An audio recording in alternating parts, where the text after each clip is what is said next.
You know what? Let's plug this in. What's my battery looking like? 81%? Yeah, we could do better than that.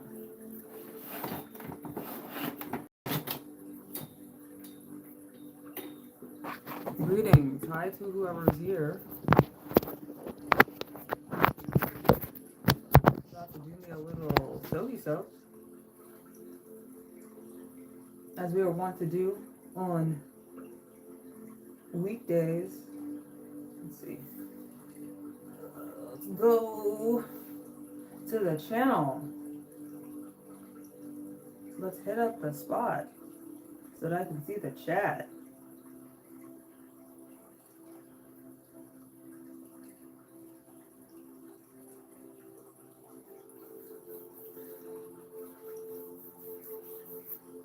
Did someone say something inappropriate? Jake, welcome back.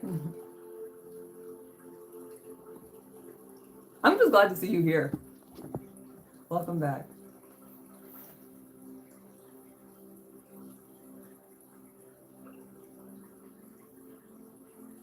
Let's see. Let's fucking go. Yeah, no sound. Don't want sound. I don't want to hear myself. I wish I could just like have the chat just come up on my computer and nothing else. I really don't care to see my own face.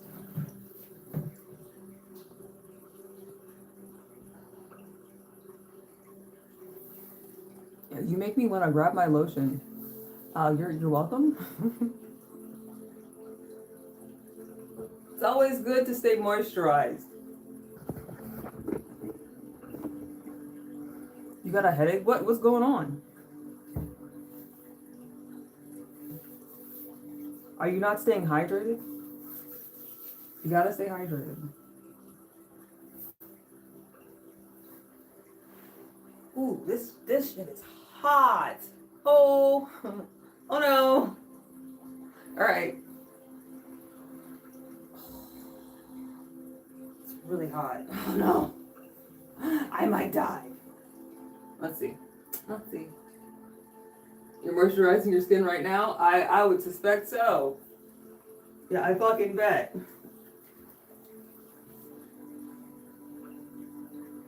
Woo! So this is the first time I've done a bubble bath. This was a little ridiculous. Gonna be honest, not amongst my favorite things. The only drinks that you drink: milk, water, alcohol, and tea. I mean, that's what's up. That's pretty close to my experience. I mostly drink water because I love water so damn much. But also, I be doing alcohol. Like when I make tea, I'll put alcohol in my tea. That shit slaps. And like one thing that y'all do, or I guess we have inherited, co-opted from the Brits is gin. Gin is so fucking good. It's like the most delicate of the hard liquors. It's just nice. It's just nice. And it's really good in anything that you want to taste the thing rather than the alcohol. You try not to get fucked up like too much by like alcohol taste. Gin is perfect for that. And my mom had never had gin before. Like before this past Christmas. And I was like, bitch, you've been fucking around. There's literally a song about it. There's literally a song about it. So why the fuck haven't you tried it? Like one of the most iconic songs within the black diaspora. What in the fuck are you doing with your life if you've never tried gin and juice?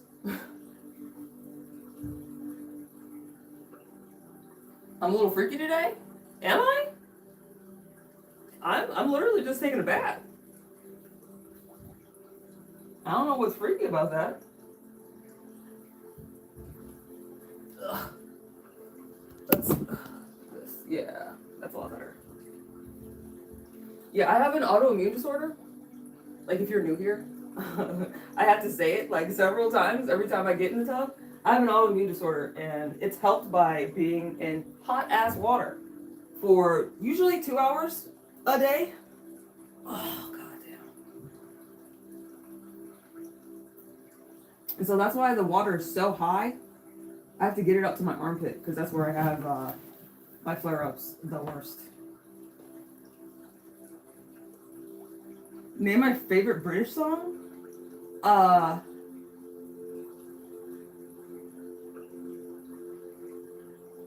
Tricky XS. I fucking love that song. That song goes so motherfucking hard. That's British, right? They're British. Like Tricky's British. I also like Portishead a lot. Like that was my first thought. I was gonna say Portishead, Wandering Stars. But no, Tricky XS is my favorite. Like I like that song more. That song goes so fucking hard.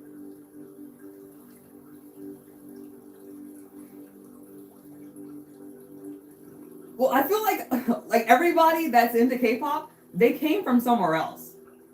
Like everybody that's into K-pop are transplants from somewhere else, unless they're from Korea. And even then, like K-pop is like kind of it's not a niche, but like within Korean music, like culture, K-pop is like kind of separate from everything else. And so like listening to like more like the music that your parents listen to in Korea, like more traditional music, is probably now where like parents are like your parents will give you K-pop to listen to as a kid. But yeah, I would say the type of music that you like outside of K-pop.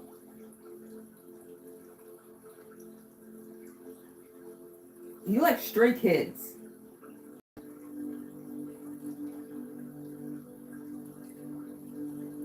Honestly, I would say alt. Like alternative. Not like heavy metal. But like there's definitely some guitars involved in the music that you listen to. It's definitely got a bass line. It's definitely got drums in it.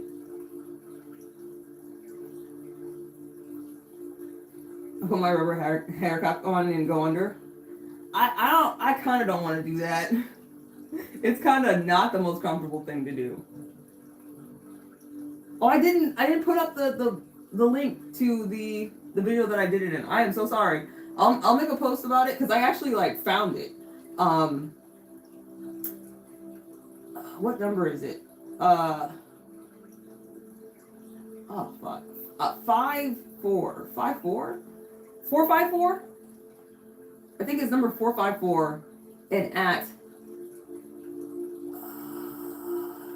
is it 18 minutes?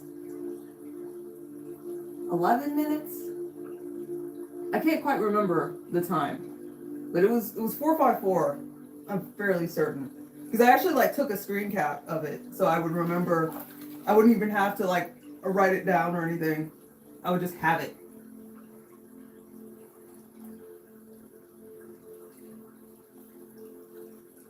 How tall am I? I'm 5'8". So 173 centimeters.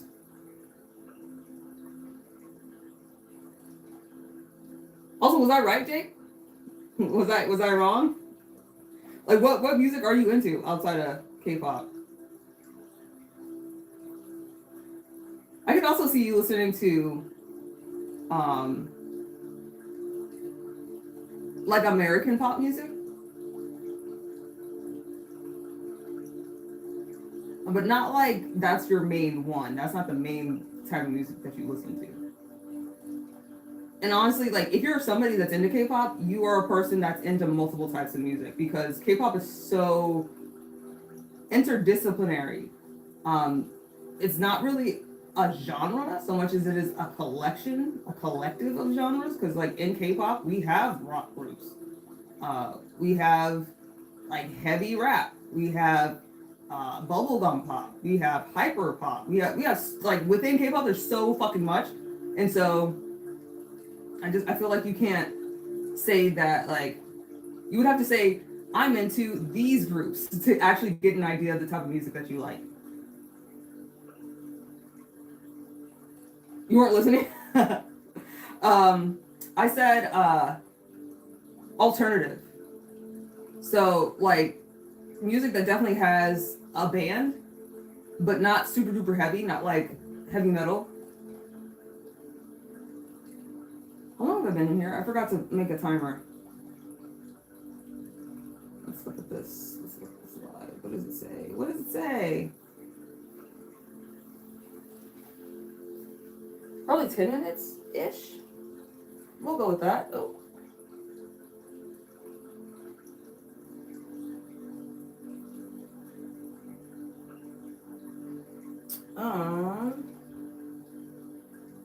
Oopsie poopsie. My bad. Timer.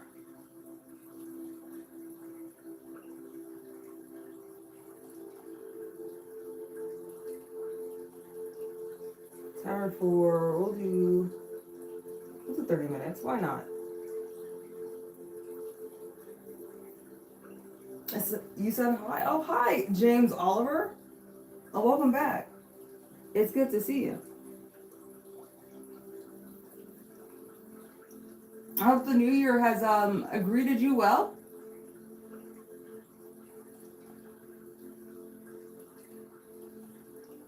But yeah, I do have multiple, I want to say, videos where I go underwater because, like, the one that I said, 454, that one is where I'm wearing the shower cap, or not the shower cap, the swimming cap. And there's another one after that where I wash my hair and I go under just because, like, I'm going to be, and I go under for a minute. I think I like stay under so I can like soak my hair, because like I don't know. White people will be asking me wild ass questions about my hair, making wild ass assumptions about it. Where I had a lady say like, "Oh yeah, no, I couldn't ever have my hair in braids because I would need to wash it." And I was like, "Bitch, do you think we don't wash our hair?" Like, I was more flabbergasted than I was offended. Yeah, no, we wash our hair, and when it's in braids, you wash it just like you wash regular ass hair. Like, just think of each individual braid like a strand of hair. And so we soak it a lot more, for a lot more time to allow everything to loosen up. But yes, we wash our hair. What the fuck? And there is like waterless shampoo. There is like stuff that's like is it chelating agent? Like that collects dirt. Surfactant. Maybe that's what it is. I can't remember like what exactly it's called.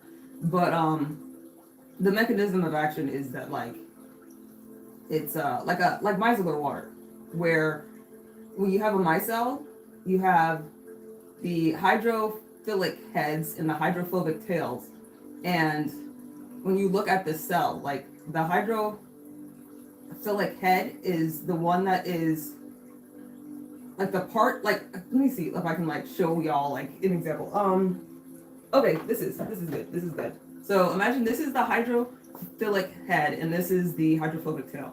And so you'll get a whole bunch of them surrounding a dirt molecule because the water is attracted to the dirt. And then the hydrophobic tails will come in and like attach to the other tails, and it makes a micelle.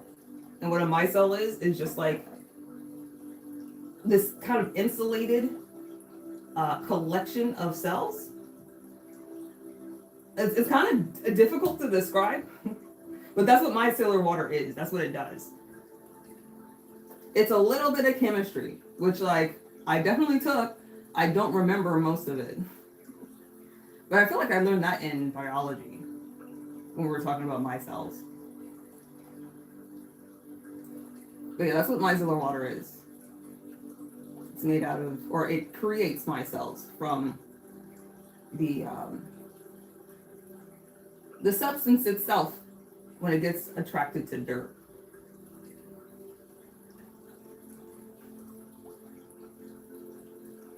Oh man.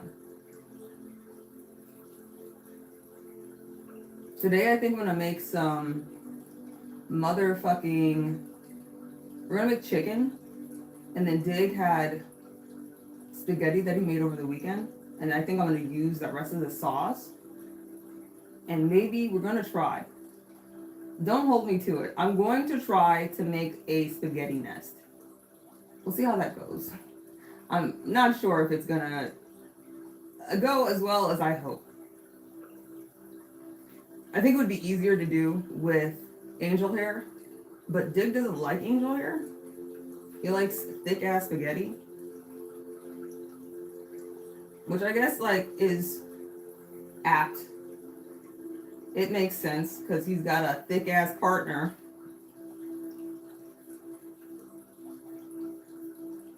Like, I'm not skinny. Though I'm skinnier than like comparatively like most of my friends. Let me check my BMI. I mean, BMI is a fucking scam. But let's check it. BMI calculator. I think it's like 24. But I'm not entirely certain.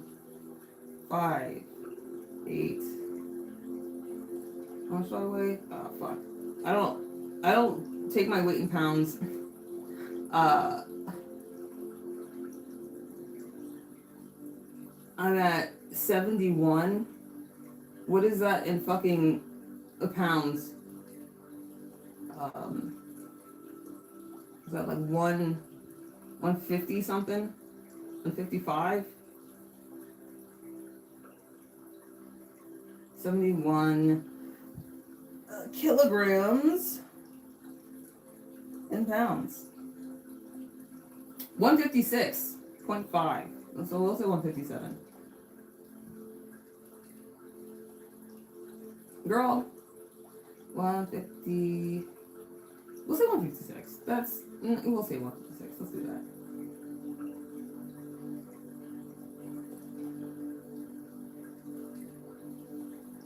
$23.7. So yeah, I'm pretty close to being just 24. All right. Okay. That's comfortable. Sup, Eric, hi. Welcome. Oh, welcome to the show. Yeah, I'm chilling in the tub, trying to relax a little bit. My armpit's not too bad, but it is a little activated just because I be stressing. Your boy be bugging just a little bit. Oh, I did find out today, I got an email from the place that's fixing my car. My car has been in the shop for, damn, has it been a week? Yeah, it's been a week. It's been there for a fucking week? I said, oh, fuck. It's been over a week. It's been a minute. Okay, don't say too much shit that, like, YouTube is gonna have to moderate, because, like, I don't want to have to get up. Unknown opinion, like, yeah. I wish, let me tell it to Shelby. Shelby!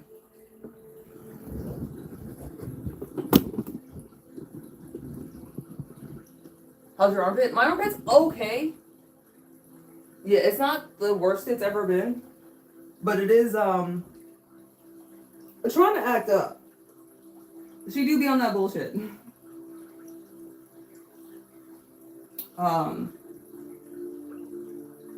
Your body's well maintained. I try. Yeah, like not only with working out and, you know, self-care and all that stuff, but like medically speaking, I try very hard to maintain like baseline stress level. It needs to be below average, and that's hard to do. Like it requires not just actively trying to relax, but also changing your lifestyle almost entirely, changing the way that you think on a fundamental level, because stress, like the fallout from stress, is not from just one situation. It's the amalgam. It's all of the things that you're going through and your predisposition to feel whatever way that you do about those things, and they add up. It's cumulative. And depending on the type of stress, it can be exponential, but we're trying to keep it cumulative at the very least. And so, yeah, I put a lot of work into not just the facade, but also the software. You exercise? Oh, yeah. You probably wouldn't fit. Well, I mean, there's room on this side. Like if you like, cause my feet are out, like it's on the side.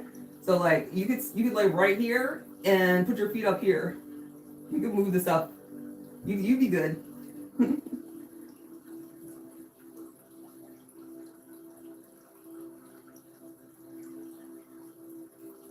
Did you say you're on the spectrum? Your colors where you are make me think of this. I am. I don't know, like what about the colors makes you think, I guess like literally the spectrum, like a spectrum.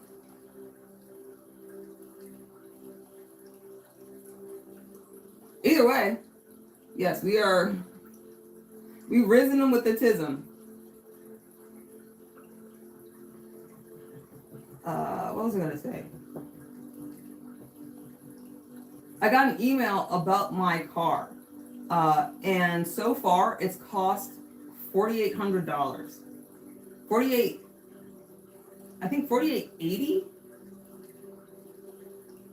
So I'm glad that I went ahead and waited for the insurance, whether or not the other person had insurance, to come back, because definitely the $500 deductible would have been absolutely worth it. But the accident wasn't my fault, and it also was a hit and run. And so I really don't want to have to pay for that if I don't have to. And my car was drivable, so it wasn't like we're crunched for time, you got to get this fixed immediately.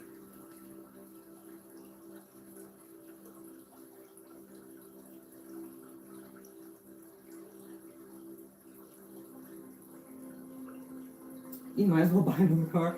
For real. I mean, I'm not going to. But that is like because I got my car, I literally just bought this car at the beginning of last year. It's been not even the beginning, it was like a quarter through last year. I think it was in March or April that I bought this car. And I bought it and then immediately was deployed. So I didn't drive it for months. And so just sitting in the driveway, not being driven for months. And then I came back and, was able to drive it, get like a feel for it and all that stuff. I love that car. Absolutely love the car. But I only paid $9,000 for it. Like the sticker price was $7,000. And then like after tax and all that stuff, it was $9,000, which I'm quite proud of. I'm very good at picking cars apparently. I fucking love my car. And so I'm glad that like I waited to find out about the insurance, because the other person has the exact same insurance as me. Which is crazy, because like, why would you leave? Schizophrenia and anxiety. Oh yeah, I forgot, Eric.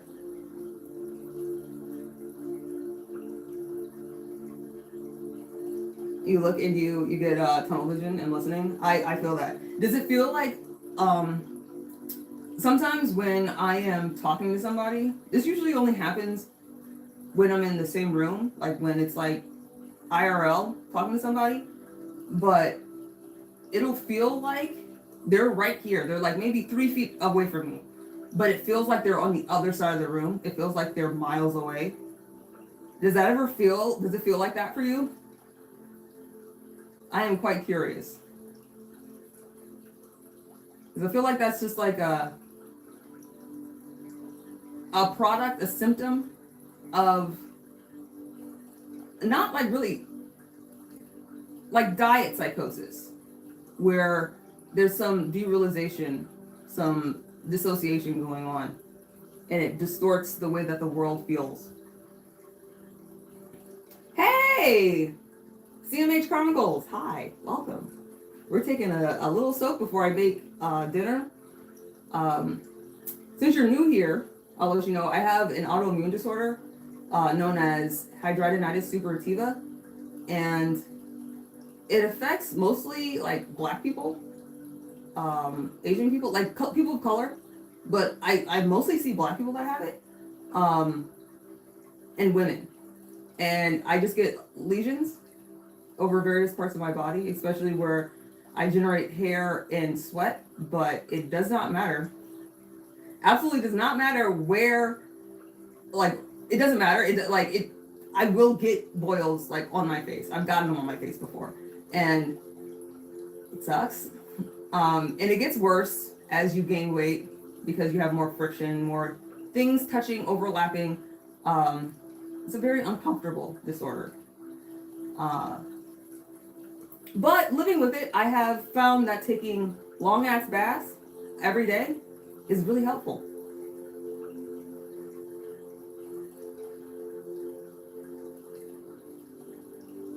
Association is contrast. Let's see, let's go back. You're at work and just wanted to drop in and say hello. Oh, thank you for saying hello. I appreciate it. What should I call you? Can I just call you CMH or Chronicles, or what would you like to be called?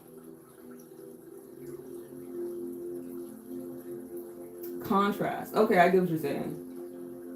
You put antibacterial on my boils? Yeah, no, I absolutely do that. I got actually like right here.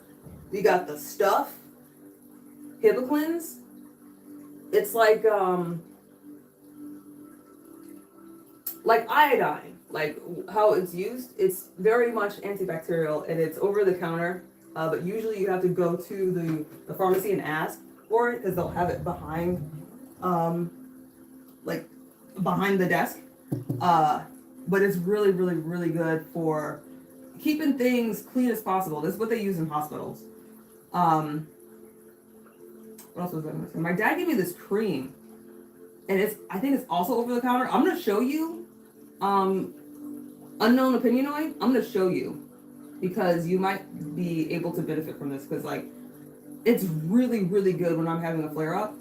And I remember over Christmas break, my shit was bugging. It was bad. I was leaking, and I had brought my one of my favorite shirts with me, and had leaked like all inside my shirt, and I was very fucking distressed over it. But my dad gave me this stuff for his arthritis, I think, and it's anti-inflammatory. And he's like, put it on your armpit, and I was like, well, it's open now. That seems like a really bad idea. Because if it makes it worse, I might have to go to the hospital. But let's go. Fuck it, we will. And so I put it on, and overnight, my shit was so calm. It was astounding. I'm really glad that he suggested it to me because I wouldn't have thought to try something for arthritis. But it absolutely makes sense because like stuff for rheumatoid arthritis is an autoimmune disorder. And so the stuff that helps with that would probably also help with whatever is ailing me.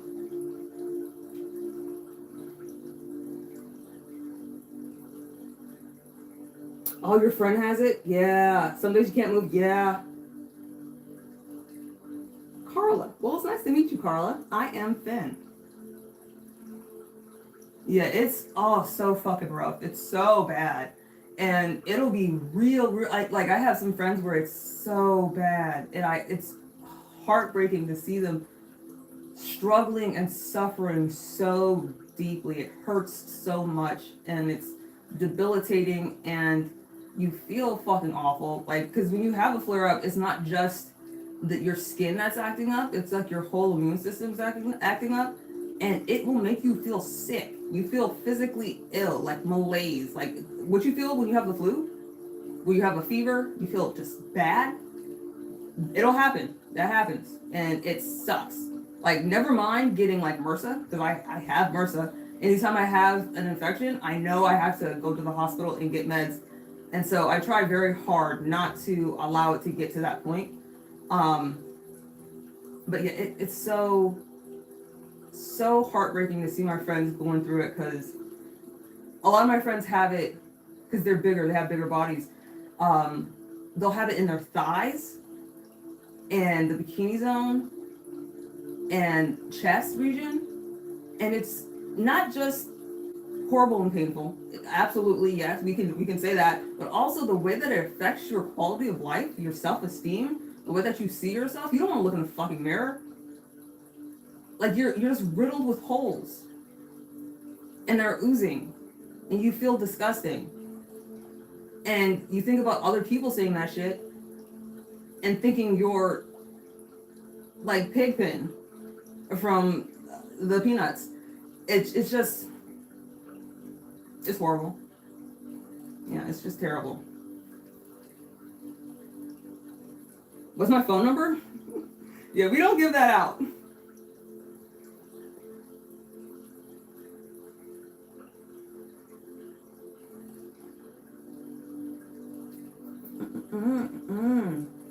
Did I finish what I was saying about my car? 4,800. They have the same insurance as me? No. Okay. So I got the police report. For the accident. And something crazy is that the witness that called in the accident, the hit and run, they got the license plate number. Like, this nigga followed this car to figure out what their license plate number was, because like, I followed them first and I took a picture and, you know, went off and sat in a parking lot for like maybe 2-3 minutes before I called the police. In that time, they called the police and got their call through and all the description and all that stuff in the time that I like got to a parking lot and sat. And so that might have been 5 minutes tops. And so it's crazy, like, his name was Scott. He's a real one. Itis means inflammation. Yeah, absolutely. You're in the medical field for a long time, and then you went over to the dark side, holistic healing. I mean, I feel like there's a place for it, though. I feel like Western medicine is good. Like, there's a lot of interventions that we absolutely need, but I think holistic medicine is really good as a preventative measure, because Western medicine, we're not doing preventative at fucking all. I was a nursing student, and so I wasn't in the medical field, but I spent a lot of time, because I did pretty much all of the classes that you needed before taking T's. And so I have a pretty comprehensive knowledge of the human body, and I really love anatomy and physiology, and like how when you have one issue here, how it cascades to other issues everywhere else. I fucking love that. And I think that's what made me realize, like, I'm not a people person. I'm not going to be able to talk to people that are going through shit and have to deal with people that are being assholes and all that stuff. I like science. Why am I so afraid of doing a little bit of fucking math to get a science degree? And so I decided, we're going to go to a different school. We're going to change my major from nursing to environmental science. And so I became an environmental scientist. And I get to do the cascades. I get to do like epidemiology, where like this person is sick and all their friends are sick. So it's probably a communicable disease. But how is it being spread? I love detective work in disease. Like, because an epidemiologist is literally just a disease detective. And then like a toxicologist also. They're a toxin detective. I find that shit so fascinating. It's so much fun. But yeah, I tend to agree that holistic medicine, it does get a bad rap. I think it's more the personalities, like the very loud minority, that's kind of full of themselves, kind of saying like holistic medicine is like the end all be all. You shouldn't do anything else. And you should spend exorbitant amounts of money to get this treatment. It feels like Western medicine. Like it's taken on a little bit of that. It's a premium, which is fucked up. Because in taking preventative measures, we're kind of assuming that this person can't afford to be sick. And so, why make it so expensive? Why gouge people? Because holistic medicine is so damn expensive. It's, oh God. Like just to go to like a holistic shop, like the Body Shop. Like that's one of the places that my mom would take me to. And they did this thing where they had you hold up stuff. Like, have you ever done this, Carla? Like where they have you hold up a thing and then they have like your body, like the vibes from it, kind of choose that thing for you, the thing that you need for you, and they'll push your arm down. And the one that goes down, like just without any resistance, that's the thing that you need. And I don't know how that shit worked on me. It did though. Like I tend not to buy into that kind of stuff, but like I was like maybe 12, 13, and it worked on me. It sure the fuck did. And so we got this like multivitamin that was disgusting. It was so nasty. But I feel like it's a multivitamin. It's not like it's something that like could cause a problem. Though some of those multivitamin drinks, like the serums and stuff, they do be having too fucking much of some nutrients and vitamins in them. I remember going to the doctor, and like this wasn't even an instance where I was using like something holistic that had way too much. It was just a regular multivitamin that I got from the grocery store, and it had, I think, a little bit over, like maybe like 125% of the vitamin D that you need.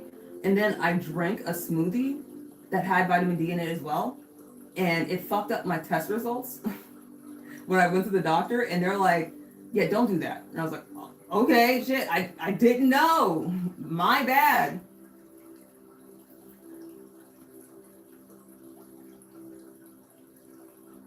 It all derives from that big mama ancestor. Yeah. It all comes from the same place. It's just that like, and I actually did an infographic. I'll have to see if I can find it. I made an infographic about the exploitation of Africa, with like slave labor, misappropriation, or just straight up stealing recipes and remedies from locals, and then stealing their land. And like exploiting not just the people but also the land and its properties, like, and stripping it until there's nothing left and then moving on. I made an infographic about that, and I feel like a lot of pharmaceutical companies, they're looking at herbal remedies. They're looking at different things, like, because chemically there's really not much of a difference between taking a vitamin C pill and drinking some orange juice, drinking enough to have the daily allotment of vitamin C. There's not a crazy huge difference between those two things, but the absorption is different and the concentration is different, and it does make a difference. And you also get different nutrients from the orange juice than you would from a pill, but like it's all the same shit. Like chemically speaking, we're all trying to do the same stuff. It's just a matter of concentration and how much your body needs to work to break it down, which does matter if you have problems with your liver or kidneys or your circulatory system. It does matter. Yeah, I was so fucking frustrated. I cannot describe to you how angry it made me to show this infographic in front of the class And I'm proud as fuck of this infographic. It was beautiful. I mean, I think I have it on my LinkedIn. I did such a good job.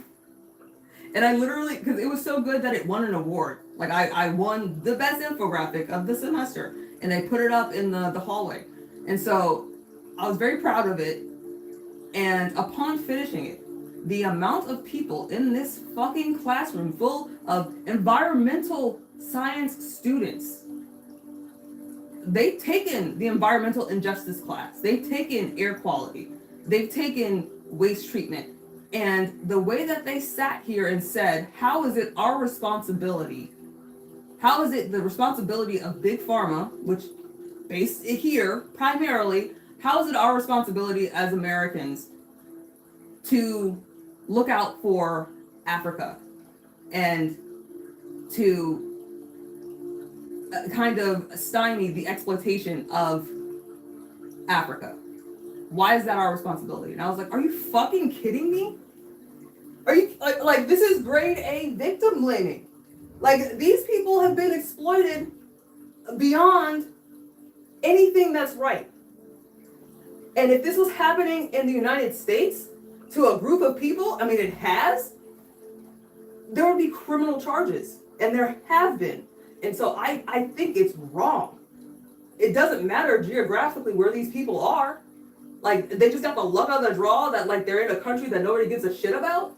I was fucking, I was livid.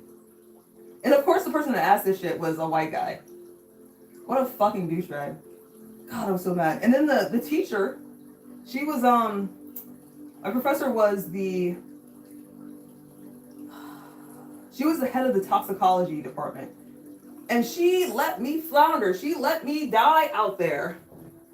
Which, like, you know, is her prerogative. But if she doesn't believe that it's our responsibility as a more developed nation to prevent the exploitation of less developed nations, not just because it's wrong, but also to preserve what we got going on there. Because we've already exploited ourselves to the point that we can't do anything here. And so we had to go somewhere else. We had to colonize somebody else and take their remedies, take their land, and take really everything from them and leave them with nothing. So I think the least we could do is be conservative in the way that we are trying to develop these pharmaceuticals. At the very least. Not just because it's the right thing to do, but also because it's the right thing to do by the planet. And the forethought, the lack of vision from this classroom full of students, full of my peers, it was astounding and just really disappointing, to be honest.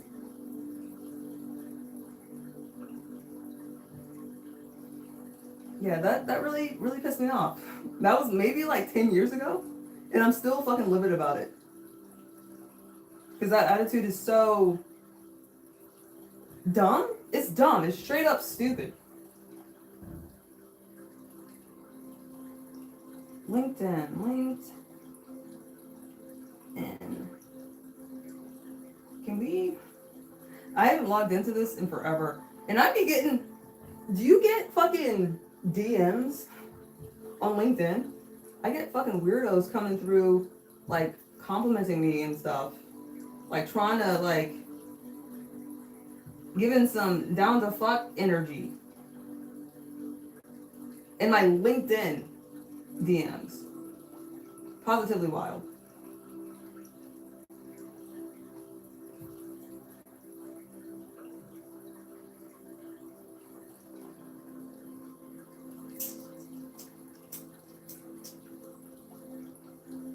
Profile views. I've got 3 total profile views. Nobody be looking at me because I'm really bad about what is it called? Updating my profile. But I know this infographic is here. Yes, bitch, it's right here. Let me can I not download it? We'll open in another tab. That's fine. Yeah, I'll show you this later when I get out of the tub. Because I'll have to get up and like put it in front of the my phone. Yeah, I drives me up the wall. And I imagine like these are the people that have been taught to think this way. Like they've been taught to prioritize conservation. They've been taught to prioritize people's lives and their livelihoods and their well-being. And they don't give a fuck about Africa. I can't imagine the people that haven't been taught to do that. The people that like they don't have a stake in it at all because they don't understand how the system works. Could not imagine. It's just stressing. It's really distressing. And I feel like we should have a class on environmental injustice. And it should be a whole ass class dedicated to that only. Because we have environmental injustice within toxicology. So we'll talk about Love Canal. We'll talk about Agent Orange, dioxin. We'll talk about various exposures over time. And then in air quality, we'll have like a unit, like we'll do a paper on, I did mine on environmental injustice and air quality, but we need a little bit more fucking accountability when we're teaching the young minds of tomorrow. I just feel like I was let down that day. And the amount of disappointment I felt that day is insurmountable. Or is dwarfed. Like the amount of, like how bad I felt that day is dwarfed by the amount of disappointment and how much the people in my class, my peers, and before and after have been let down in not being taught to have compassion. Environmental compassion, let's call it that. Because like, what in the fuck do you mean it's not our responsibility? As citizens of the fucking planet, yes it is, very much so.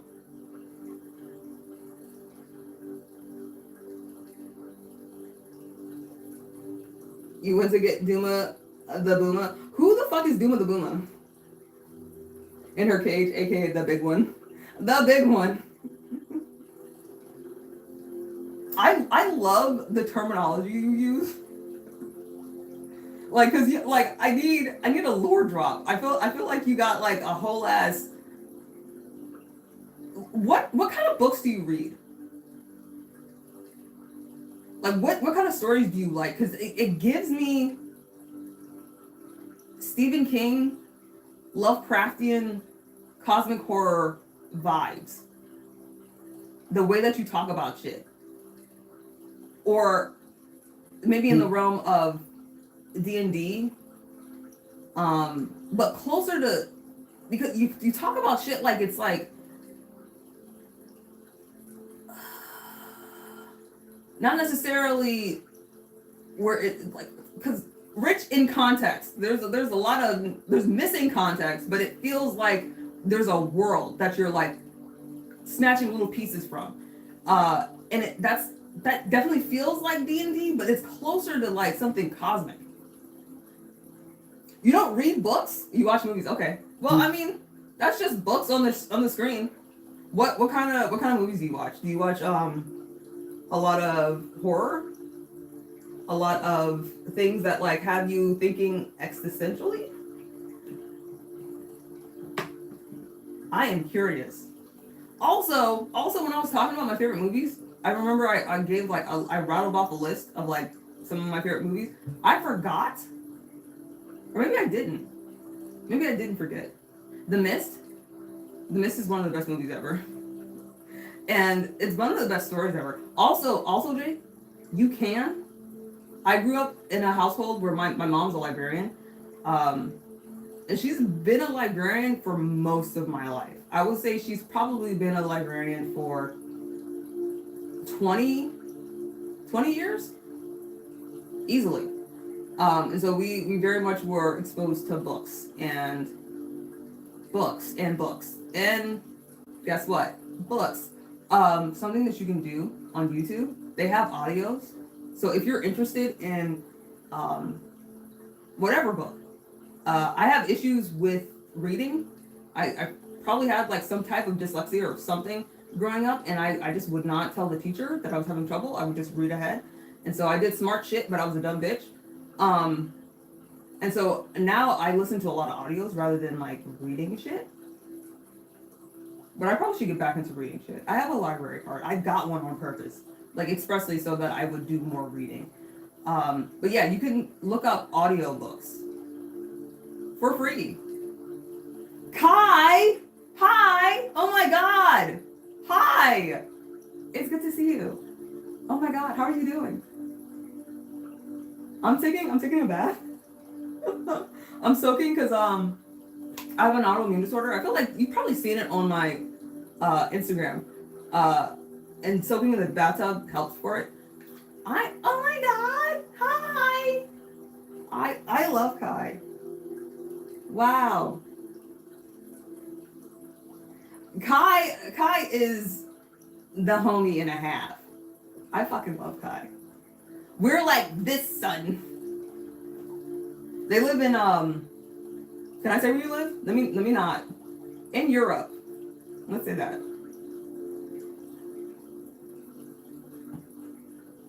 And so this is like prime time.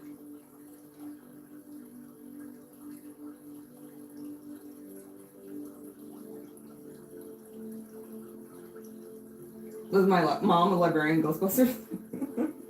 No, not quite. She wasn't that cool. Have yourself amazing self. Thank you, Kai. And you have yourself a fantastic night and day and rest of your life, because you're living the dream. What time is it? Look, I should be getting out soon, right? Oh man, I forgot. I have my laptop on mute so I won't hear the stream. And god damn it, I didn't the timer went off. It went off, but I don't have any sound, so wah wah. So it's been at 0 for I don't know how long, but it's all good because I usually don't start cooking until almost 22. Damn, I don't know time. No, I do. That's not that hard because it's only 24 hours. Yeah, you should go to bed. Bro, I love Kai. Oh my god. It's so good to see you. Like for real. Wow.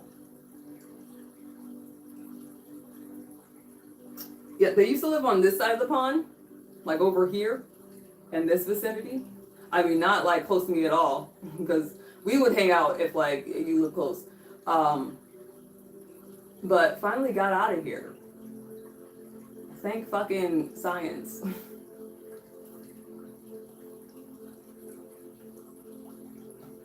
Bed doesn't exist until the manic subsides. No, absolutely. Yeah, no, you're right. I don't even know. Why did I even say that?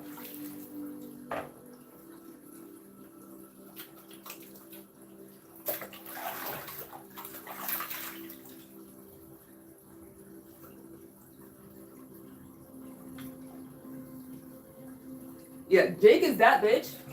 And so he's often painting his nails, but also Kai paints their nails fairly often. So I feel like y'all got like a kindred spirits.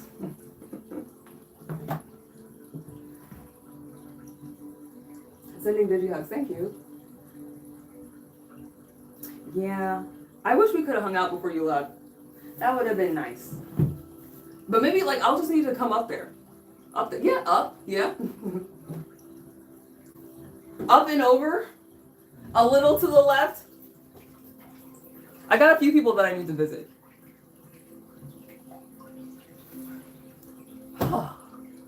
Okay. Let's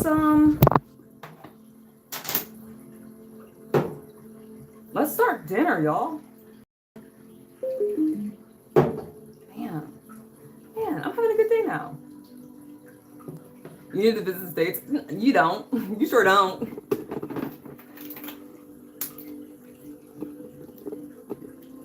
Yeah, no, it fucking sucks here. Hey, Mr. Q, greetings. Welcome back.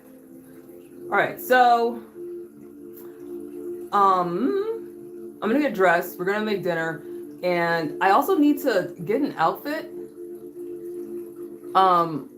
I was debating whether or not I was gonna go to my friend's funeral, and we're going.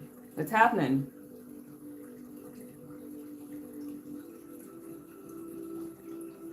Working on getting the mobility up because you owe me soup. Oh yeah, no, because the pizza soup.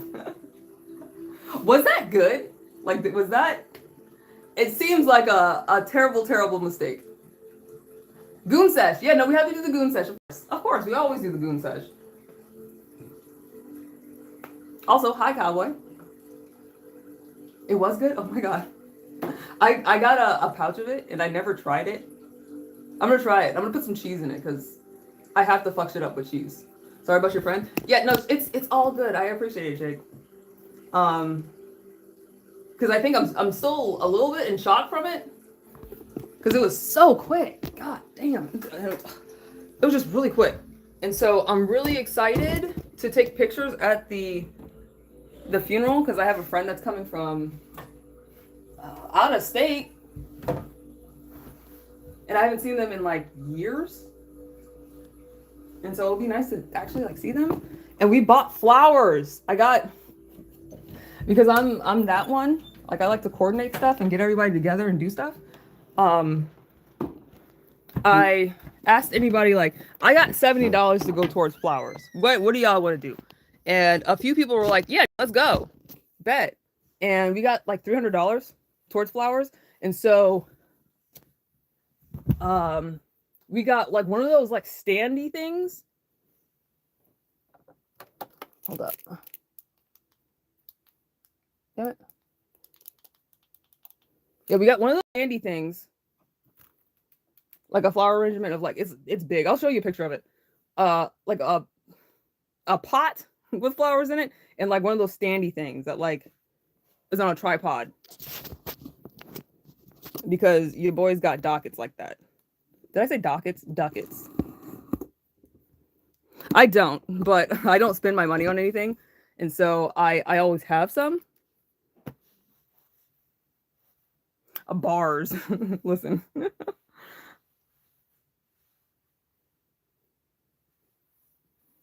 You don't like Trump because he looks like a dog's dump. Yeah, no, bars and a half. Throw some cheese on that.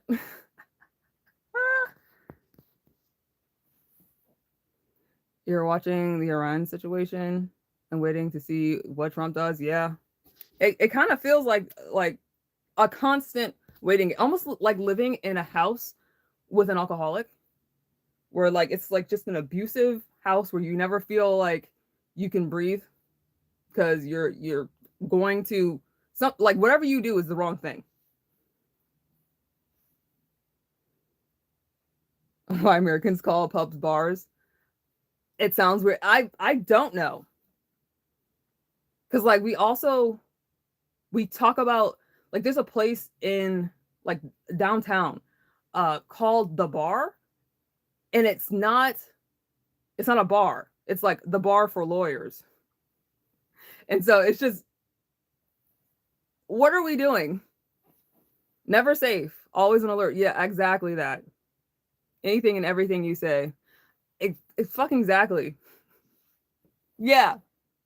Yeah, you've encapsulated the experience pretty well, especially being like a brown person and a trans person. Jesus. It seems like every day there's some kind of legislation that's like just a hair's breadth from hate crimes. Every day. Can't get away from it.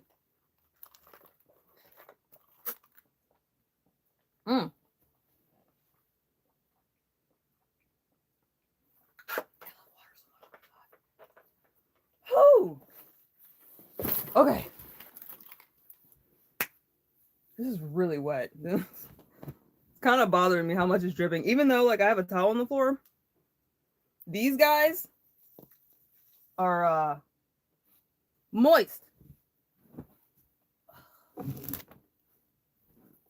Oopsie poopsie. What, you're trans? Did you not know that? Jake from State Farm. You've been here for a minute.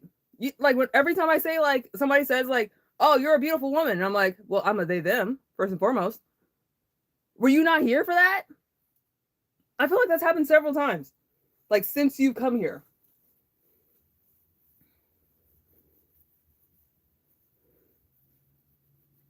Why did I let my hair down when we're doing a goon sesh? I'll just move it to the front.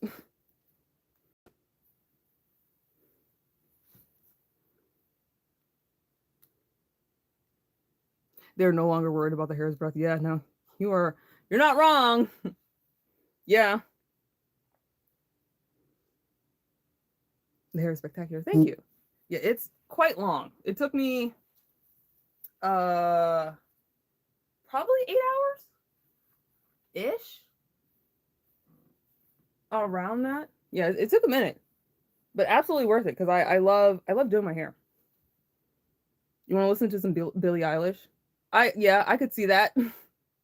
Is that the kind of music that you like? Because you never told me, Jake. You asked me what do you think I like outside of K-pop, but you never told me what you actually listen to outside of K-pop.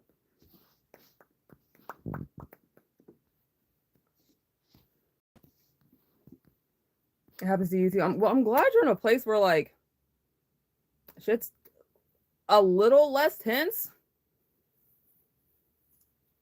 Damn, Queen, step back again. Yeah, we're gonna do the goon sesh. That is a thing that we do here. Every time I get out of the tub, we do a quick 360 for the goons. And then I also always flex because that's my thing. That's the thing that I would like to kind of bring attention to, that like your boy's back is immaculate. All right. So let us begin the goon sesh. Let me do this first though. Got a bit of a wedgie. Yeah, I love my back so much. I wish like I could get buffer. Like I want my arms to be like buff as shit.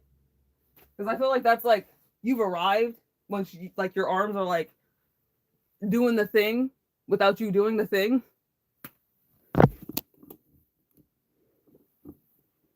You're gonna scare away the rock. I'll try. You like depressing music? Okay. Sometimes emotional or peaceful, but sometimes depressing music or gothic. Okay. I feel that. Yeah, I do like the general, like the genre that Billie Eilish like what she's associated with, where it's like off kilter and breathy and it makes you feel a little bit weird. I love music like that, generally speaking. Yes, we got wings. Let's not say wangs because that's another word. Okay, I'm gonna get some clothes on, and then we're gonna start dinner. What time is it? It is. It's at 4:15. 4:05. Oh, we're ahead of schedule. Hell yes. Okay, easy. What the fuck was that? Did you hear that? Oh. What the fuck was that? Did y'all hear that? Like the screaming sound? I think that's my I have a playlist for just sounds. And in there I have like the canned sounds that I use like on my videos, like meme sounds, but I also have the sounds that I use on lives, like the water sounds. And I think the video is over.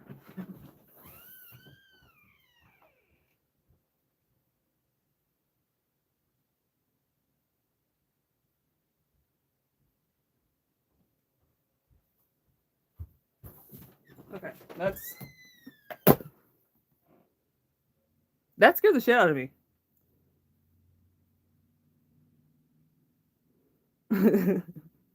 It's a risky playlist. Yeah, I mean, it's only risky when like, and maybe y'all didn't hear it. Yeah, no, that's what happened. So like, this is what was playing, and this is the next thing that played, and so this is what I heard. Child. Anyway, so That's what I heard from the other room. I was like, what the fuck was that? Okay.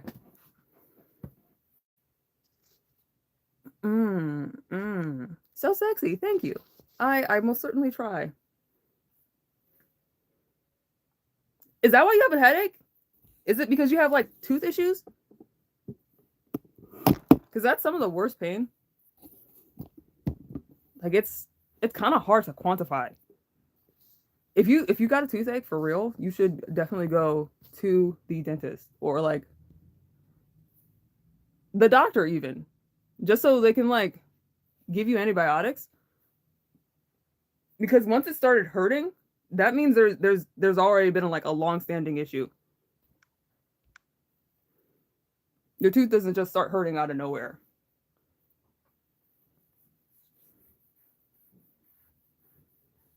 Not out of nowhere make you leave. Yeah, it did scare me to like hear that yelling.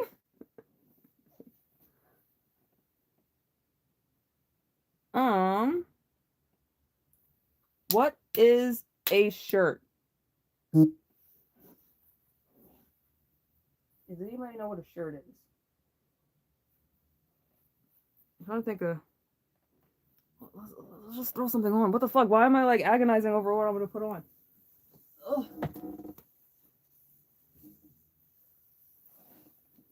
Oh, that. This is what we're gonna do. Here we go. All right. Don't get dressed yet. I'll show you like one more time. Here it is. There you go. There we are. I'm changing.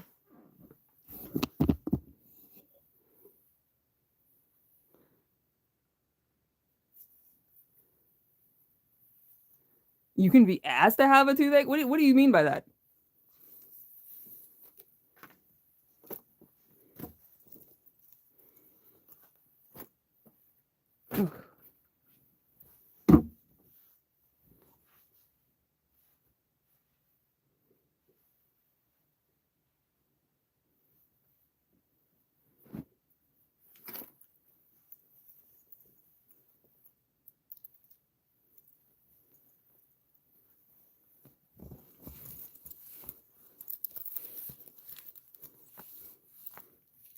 Oh my god. Okay.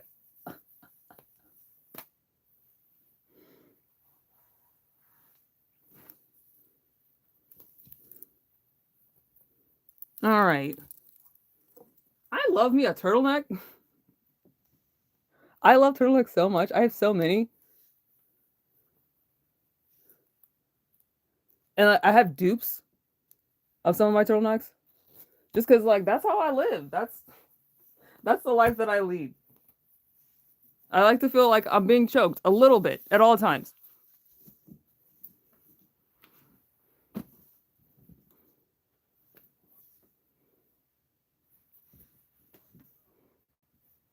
Okay, what vegetable were we making?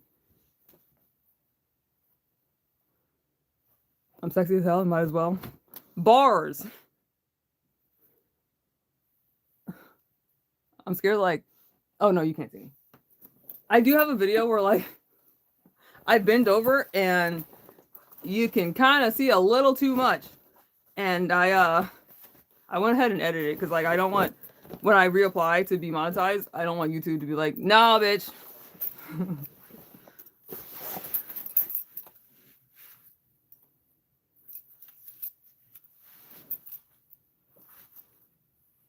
My hair's longer than yours. I mean, but that's your hair though. I bought this hair at a store. But also, respect.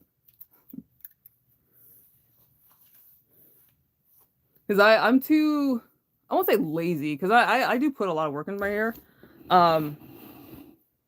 But I like to be able to change my length at any given time. And so sometimes I want it super duper long. Sometimes I want it short. Sometimes I want to wear a wig. Sometimes I want it green. And I don't like using dye. And so this is the way to do it. Maybe I'm too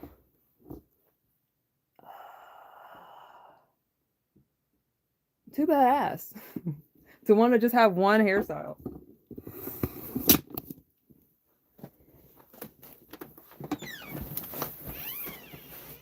What happens if the camera falls? Ooh, we in the live. I think things don't go well.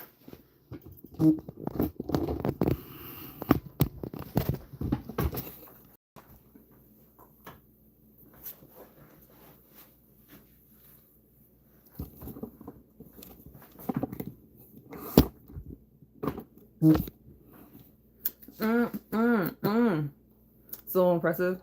You're so getting better at managing.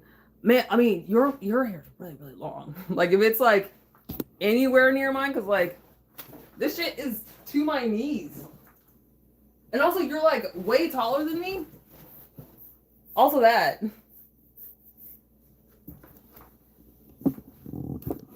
So yeah, you have to like factor in for that as well.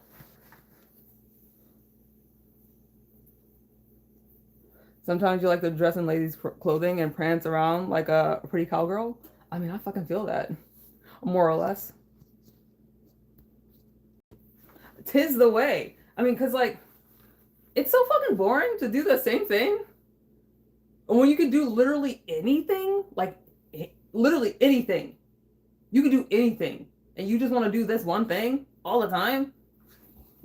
Couldn't be me.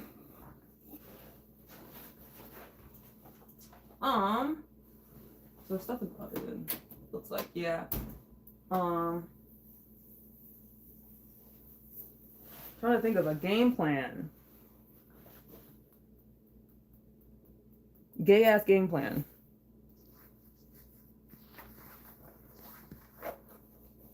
You forgot about the height thing? Yeah. Yeah, I'm a cool 5'8". And so my hair being to my knees is like probably at least to your butt. Because it's like the longest one is to the back of my knee. But probably like the majority of them are like upper side, maybe?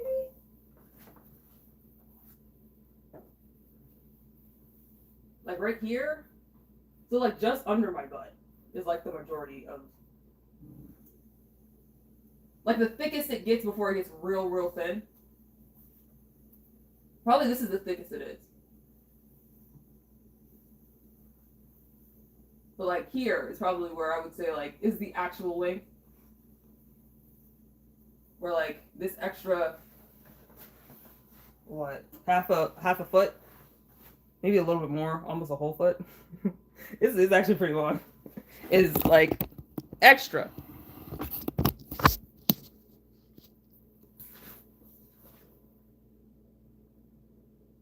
Damn, your hair's long as fuck.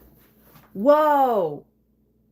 I haven't seen your hair like recently. Damn.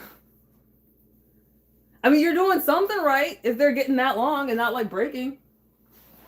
Oh shit, I made some pudding. Listen, I made some pudding yesterday.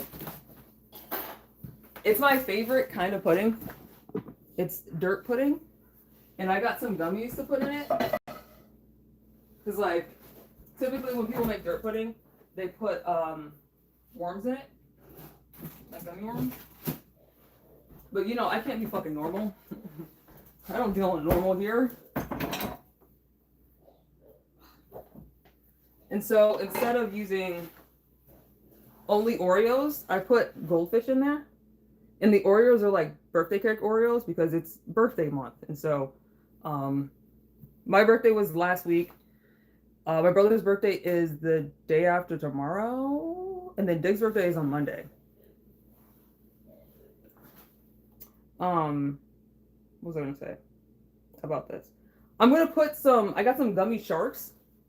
You can also see the goldfish on the. I tried to make it look like it was like a layered thing, but it didn't come out as well as I would like. But I got some gummy sharks. But I also wanted to do like a meme thing, and put some shacks in there, and like make like a joke about like you already know what time it is. This is how we do. Because, like, absolutely no one does this. Because the Shakalicious gummies are disgusting. They're terrible. Like, unless they've changed from the last time I had them, they taste really bad.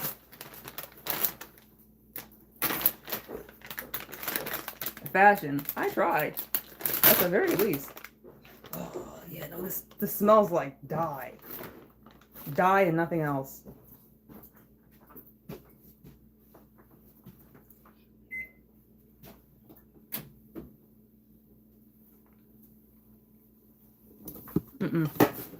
No. I kind of even want to put it on the pudding. Not even as a joke. Well, this is terrifying.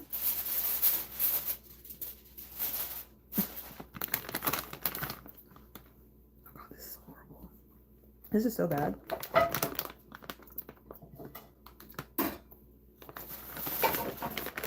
No. Yeah, I love these pants. Thank you, Kai. That is a huge compliment coming from you. Ugh. It's super nasty. The stank face. Yeah, no, it's pretty bad. And like even if it had like citric acid on it, like even if it had like the sour stuff on it, it'd still be bad. Because the texture is like it's like Swedish fish. And the flavor is like something that you would get from the dollar store. It's bad. But I do wanna put some on my pudding and say like, if y'all ain't eating this, y'all not really from the United States. This is how we do here. Shakalicious dirt pudding. But maybe not now. Yuck. If it's bad, don't put it on the pudding. I want to put it on top and just be weird. The gummies that I got for it, like expressly for it, because I thought it would be cute, because it's got the goldfish on here. Like you can see like the individual fish. I was gonna put, instead of doing gummy worms, I got sharks, and I was gonna call it Sharks and Minnows. Sharks and Minnows pudding. And these taste good. These are fantastic. And I knew they were gonna be good. But I got some from like Walgreens. I also ordered some from like Amazon because the what is the company's name? Albanese gummies. If you've never had an Albanese gummy, holy shit. God damn. They make Haribo taste like brightly colored turds. By comparison. Haribo is garbage compared to Albanese gummies. They're so good. They're so good. And so Albanese gummies has a gummy shark version, and I think it's like blue raspberry lemonade. Like the blue part is blue raspberry lemonade, and then the white part is cherry, which is different from like what they're usually flavored like.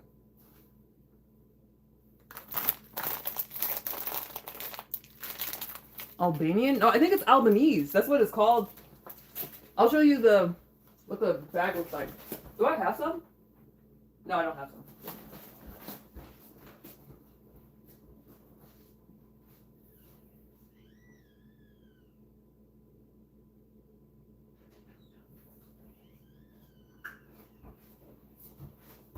What did I tell you I was going to show y'all? Oops. Yeah, Albanese gummies are so good. They're so good. And I don't know what possessed me to buy them the first time I got one, like an order of them.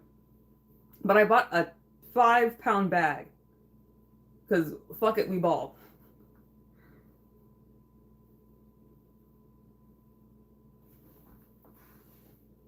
Yeah, so you've probably seen them in the store. Where? There we go. This is what they look like. They almost look like they're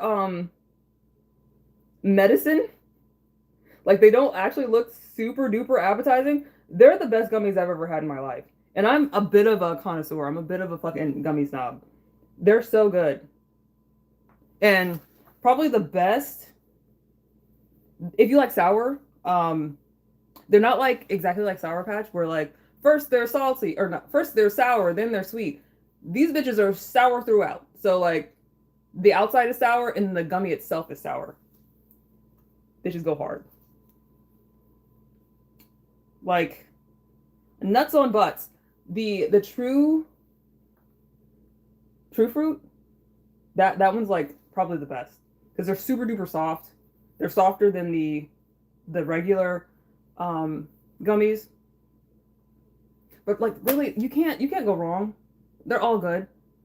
And they often come as 12 flavors. So it says like 12 flavor gummies. They're so good. Addictive. I'd kill a man. Hypothetically speaking, in Minecraft. You have to run. Okay, I'll see you later, Kai. I appreciate you coming through. You'll have to try them. Absolutely, yes. I'll buy you some. Like, if you give me your address, I will buy you some. I will have them sent to you post haste because I have Prime. And so them bitches will get there tomorrow. Like, you need them expeditiously.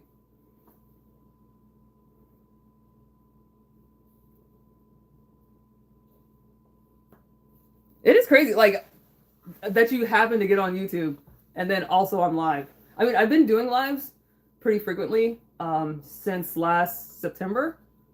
But like before, I was not doing lives like this. Not like cooking dinner and going on hikes and cooking dinner and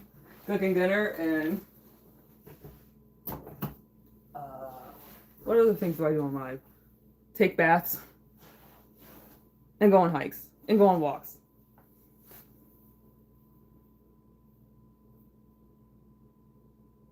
Oh yeah, I'll definitely buy you some. Just like take a look on Amazon. Yeah, take a look and see which ones that you like. And I'll buy you some. Because they have a crazy selection. They have, you could get like the 5-pound bag of just one fucking flavor. They have really good grapefruit. If you like grapefruit flavored things, which like, ooh, you're taking medicine, so you probably can't do grapefruit. Not that like, it's artificial, but it's still grapefruit flavored. That's so good. Super duper good. They have just watermelon flavor. They have just cherry. You get blue raspberry. They have butterflies. They have tree frogs. They have the sharks like I got. What other things have I gotten? They have regular size bears, like the small ones, and then they have like big ones. They're called daddy bears. I've never tried those, but they look fine. I don't know if they have the really big one that's like, 5 pounds of, maybe not 5, probably 5. Yeah, no, probably 5, or at least 2 of just gummy. I haven't tried that yet, but I don't know if they have one. I don't know if Albanese Gummies has one. That's probably why I haven't tried it, because I'm like, no, fuck it. If they don't have it, I'm not having it.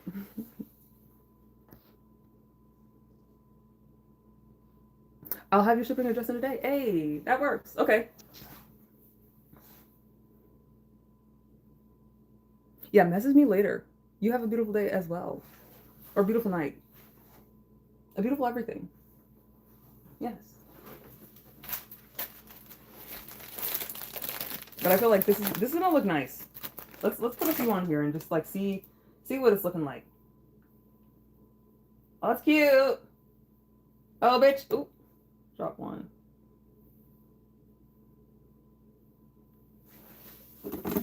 Yeah, instead of having the gummy worms. Having the gummy sharks is really cute with the goldfish. We'll make it look prettier. But I think this is gonna be the way. Yeah, I'm gonna put this back in the refrigerator because it needs to not be out if it's not being eaten. Yeah, I'm excited. This is fun. And I haven't made dirt pudding in a minute. It's been a long time. But it's literally just like pudding mix with a little bit of cream cheese, some confectionery sugar, cream, and butter. And you mix all that together. I would suggest, if you decide to do it, to mix the cream cheese separate from the pudding. I know from experience. Luckily, I have an immersion blender. So I had like a whole bunch of lumps, and it was freaking me the fuck out. And I was like, yeah, wait, no, I have an immersion blender. Why am I even doing this? Why am I like stressing out about some motherfucking lumps when I literally can just. And so that's what I did.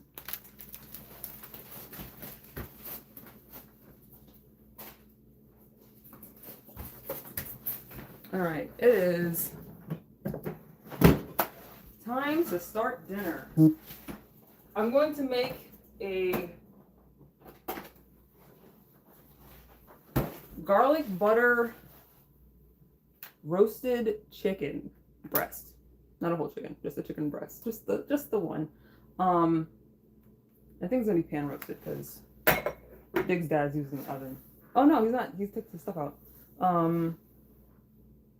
Still might do pan roasted because it's just easy.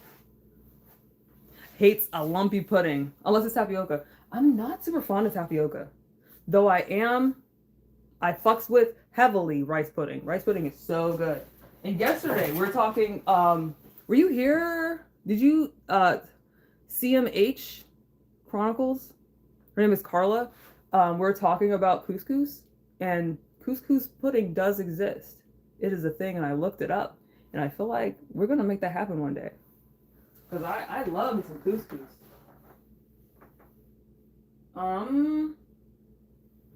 What was I doing? Oh, I was looking for the pasta. I want to make some spaghetti. Spaghetti. So yeah, I'm gonna make a little bit of pasta to feed the homie.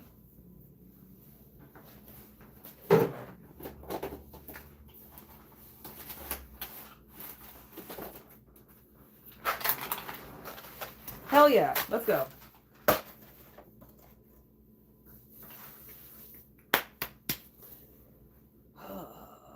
Kinda gotta go to the bathroom. You're a tapioca whore. You weren't here for the couscous pudding. Yeah, no, I'm gonna learn how to. I'm gonna figure out what exactly I would like to do to make that happen. But I very much want to make some. I mean, I feel like I could just treat it like a rice pudding. I feel like I could.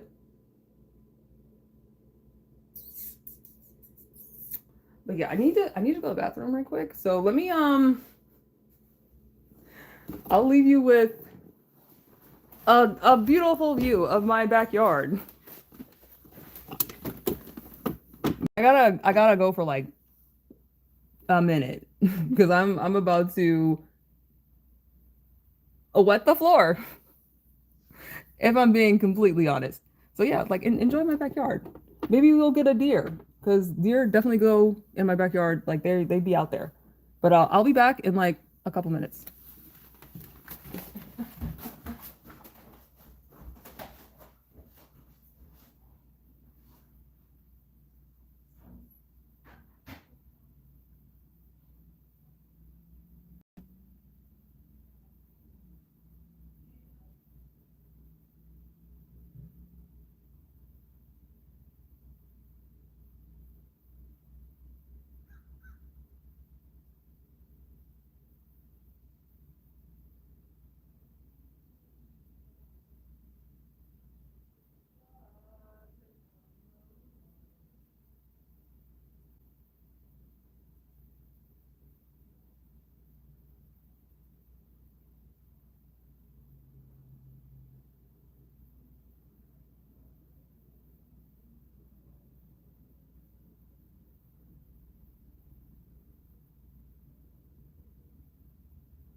And we're back.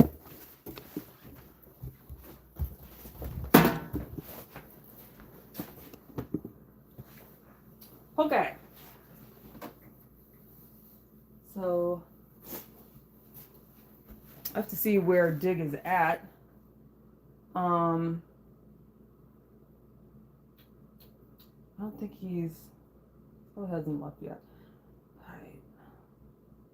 So I'm gonna start the pasta first, and then I will do the vegetables and then the chicken. We're gonna leave the chicken for last because the chicken is. We'll sear the chicken and then we'll set it aside. Do we need this pan? I don't think we do. No, we're gonna use this pan.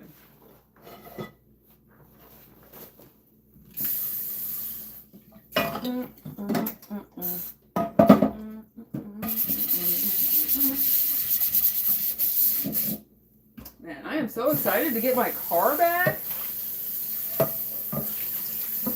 Can't wait. Oh yeah, I was gonna say, because I saw the age of the person on the police report. The age of the other person, they were like it just said the year, and I want to say it was like 2000. Is it 2001?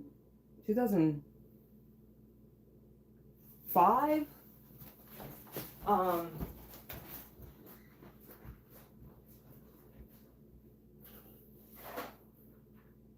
2004.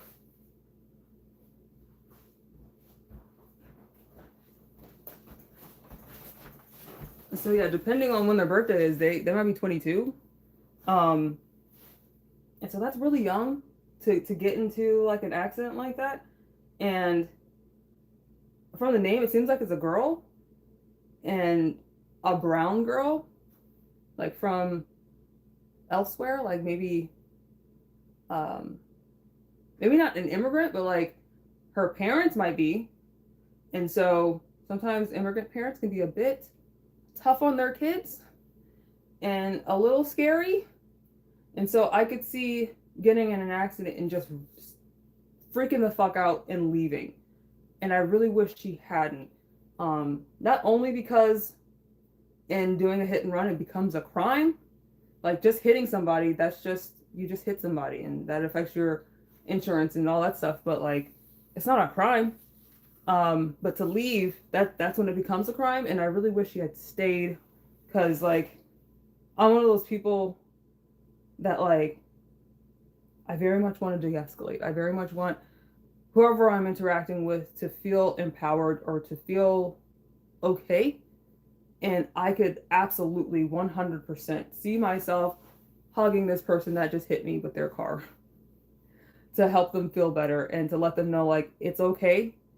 I mean, your parents probably gonna be fucking upset. They're going to be upset. That's inevitable. But like, I'm not upset because shit happens.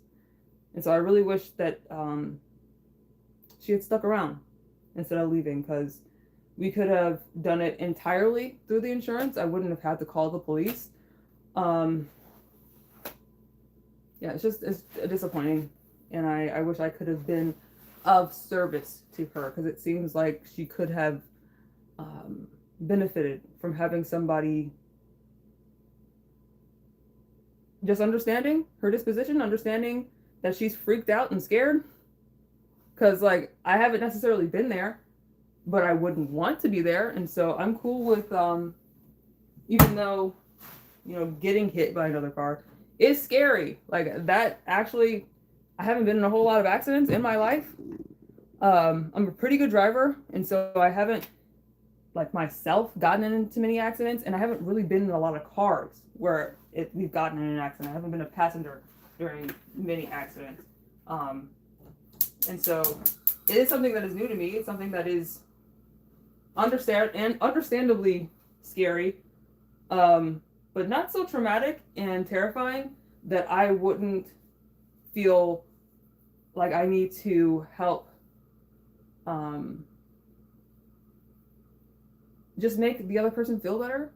if they're going through it like more than me, I feel like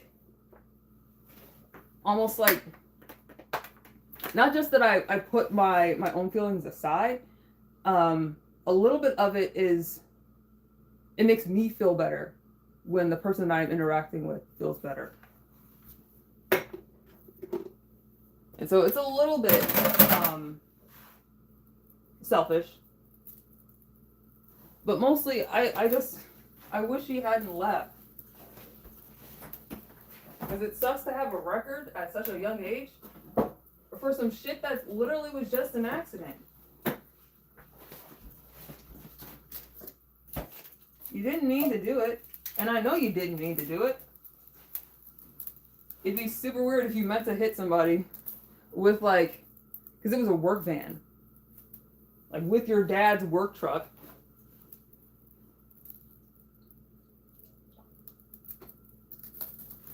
Alright, let's get this going. So we got some butter in a skillet.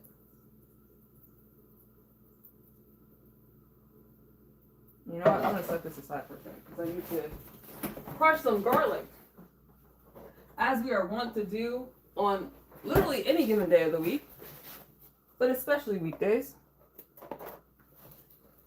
I bitch be crushing garlic. America's favorite pastime.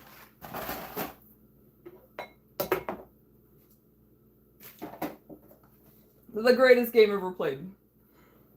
Let's go. And I started getting like pre-peeled garlic and just never looked back. Couldn't imagine a life where I have to peel my own garlic? What do I look like? Some kind of garlic peeler? Nah. Same with having a bidet. What do I look like? Some type of heathen that wipes their ass with paper? No. I'm good.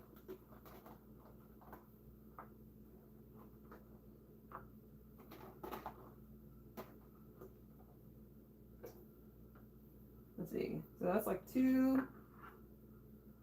that's like 3 cloves of garlic. Let's do a solid 4.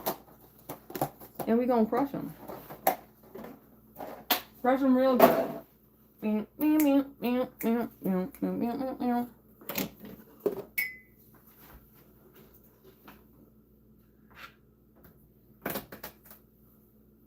Wow, it's kind of crazy to like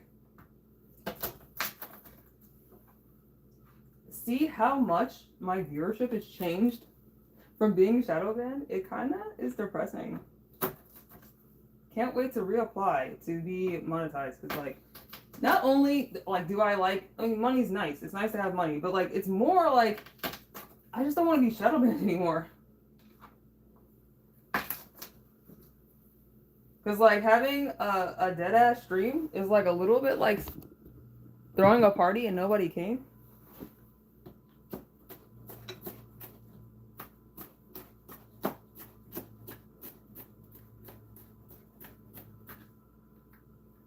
So I'll be really excited when I can finally get back to my bullshit. Or maybe YouTube, get back to doing its actual fucking job. And showing people that I exist. Like, including my fucking subscribers.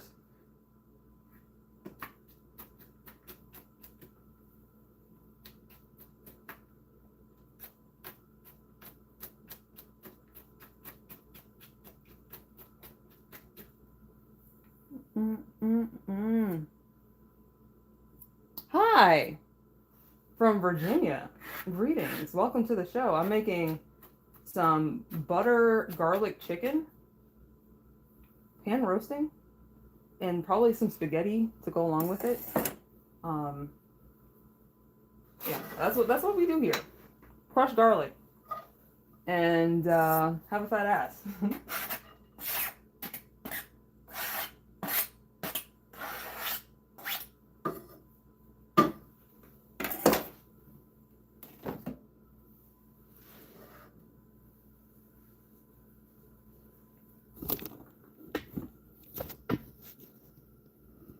But yeah, welcome. What do you do in your free time? I am interested.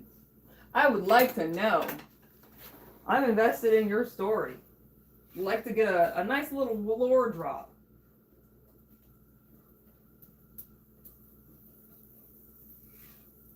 Oh, that's fragrant. Oh, hell yes. I'm gonna get a little bit more butter because, why not?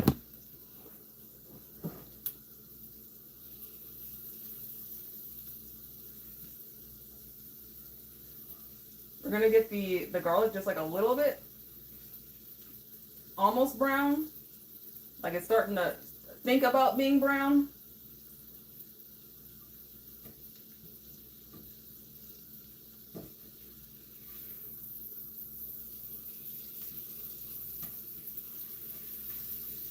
And then we're gonna throw in the chicken.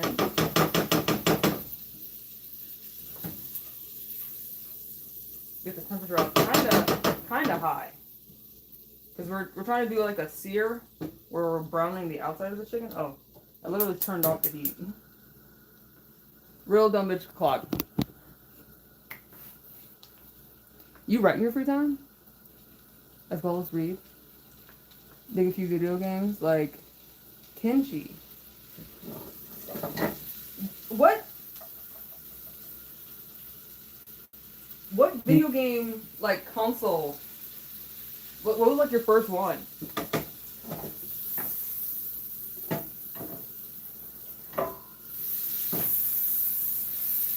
Yeah, boy. We're gonna get this, like, pretty hot.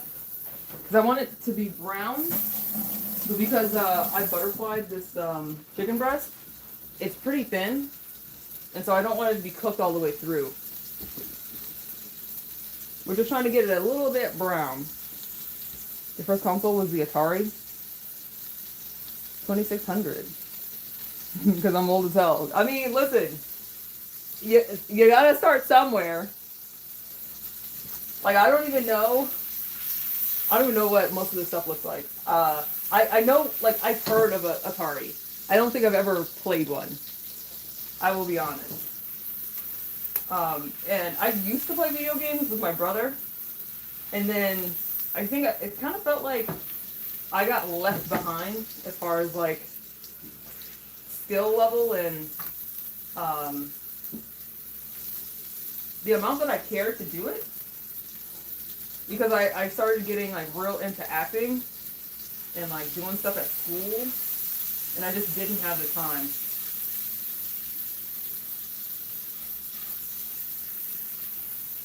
But I think in another world, like in an AU where like I get diagnosed for autism earlier, I probably would have spent more time playing video games. Because I think my mom would have been like, oh, you need this to do brain stuff. My mom's very much into figuring out ways to like interventions for things that aren't necessarily a treatment. Like, isn't medicine? It's just something that you do to make life a little bit easier. And definitely, she allowed my brother to play video games more than, well, my dad was happy with. And I think it's because he's autistic. And he was diagnosed autistic. And she knew that he needed some type of stimulation. Smells pretty good. Alright. But he also has, like, a little bit of the ADHD. Honestly. Like, he's got time blindness. Like a motherfucker. He's real bad at the time.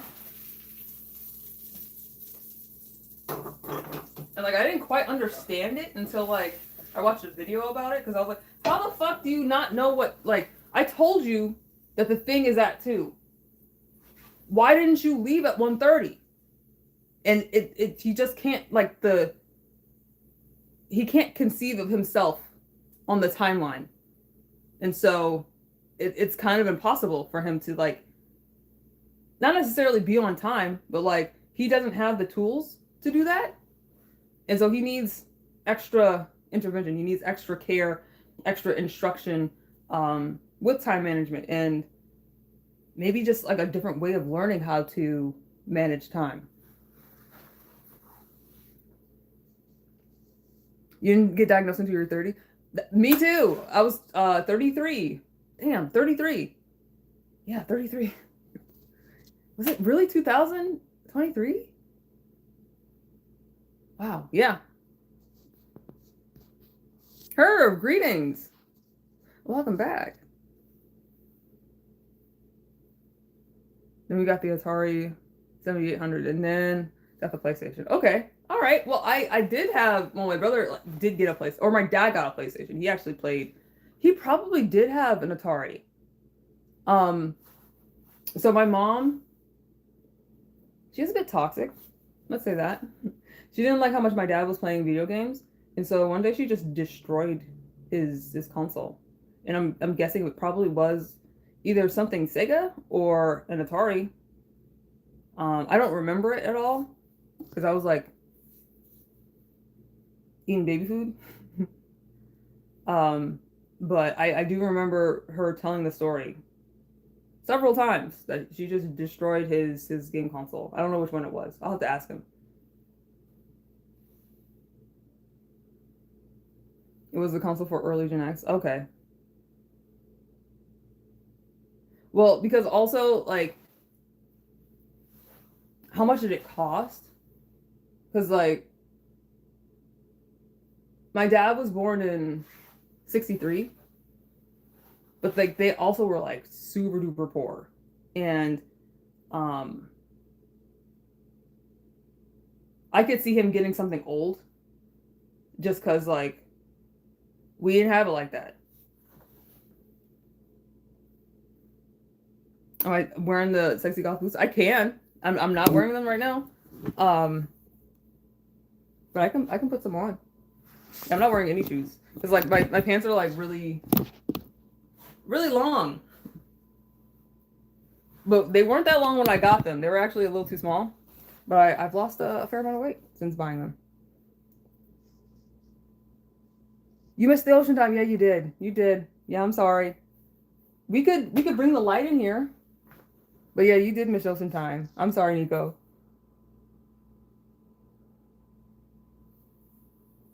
But yeah, if you have stuff to do, it was good seeing you. Hello, Jeffrey. Greetings. Yeah, I'll get we'll get the boots and a light. So we can have like at least the open kitchen.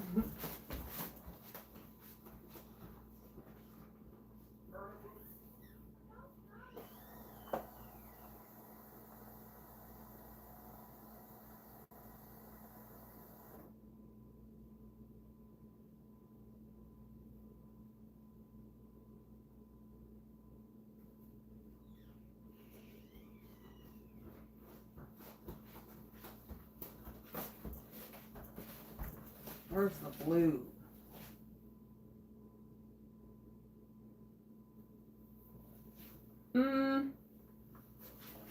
Where should we put this? That like it'll be seen. I guess behind me somewhere.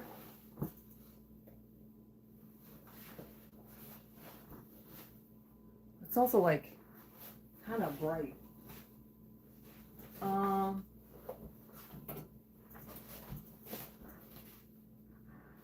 That a little bit looks like a thing, right? She's trying. So these are the boots that I got. They're called, I think they're called like pole climbers. They're demonias. But I think like the name of the model are pole climbers. I want to say that's what they're called. I really like the Johnny the Homicidal Maniac boots. I like the steel toe where the steel is visible.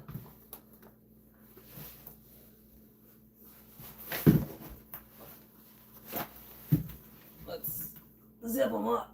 Ooh.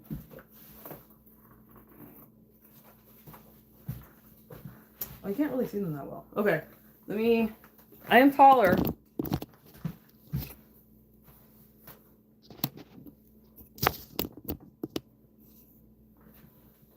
here they are. There they go.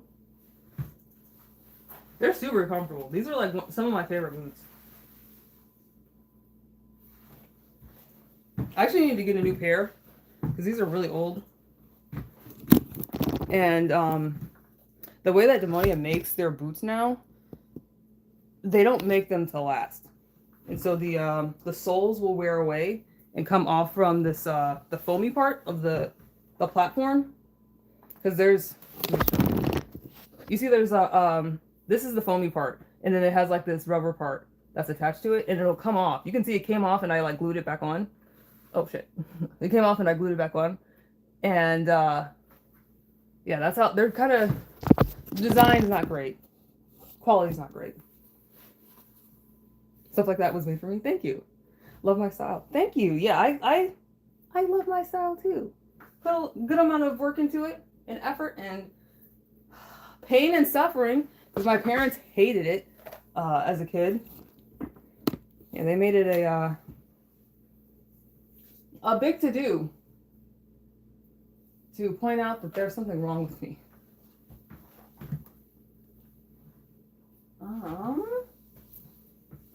Let's get the pasta pot. This is like the best pot for making spaghetti.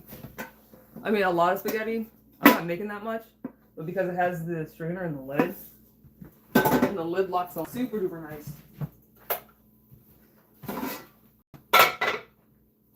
An awesome way to conduct oneself.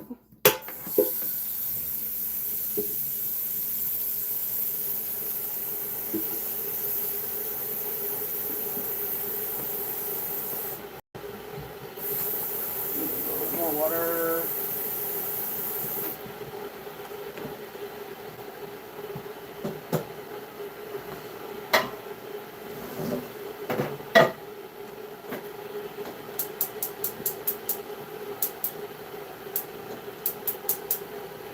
Is this wet?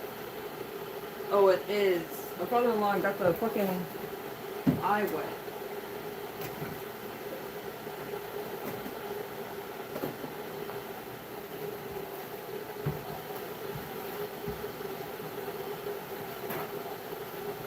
Man, I love being tall. This is so nice. Do you like Demonia Bravo vegan wedge boots?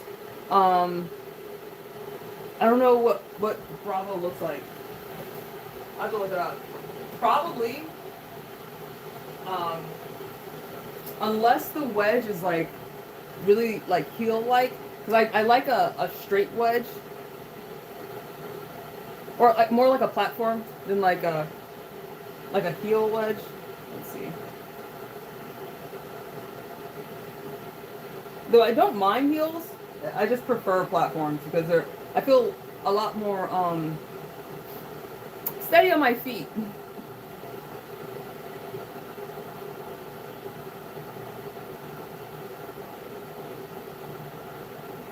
Bravo.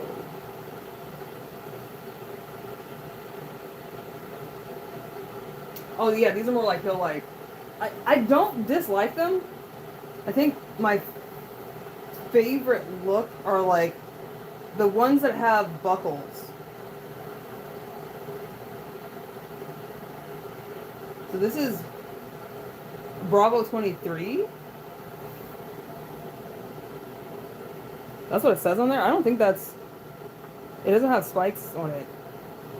So I don't know if that's what that is. You could use these. I love a buckle. And I actually want to get the fuzzy ones. And the fuzzy ones are like that kind of wedge. And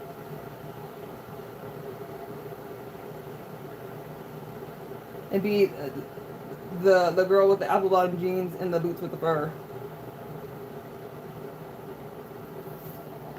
These. I really would like some snow boots. Gotta make that happen. You have great taste. Thank you. Yeah, I have a lot of shoes. I have too many shoes. I probably need to get rid of some before I'm talking about like getting some new shoes. We should probably get on either donating some of my old ones or just getting rid of some. Yeah, this is wet.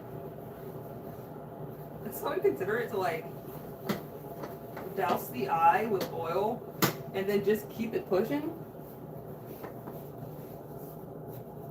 Crazy. Almost like nobody else lives here.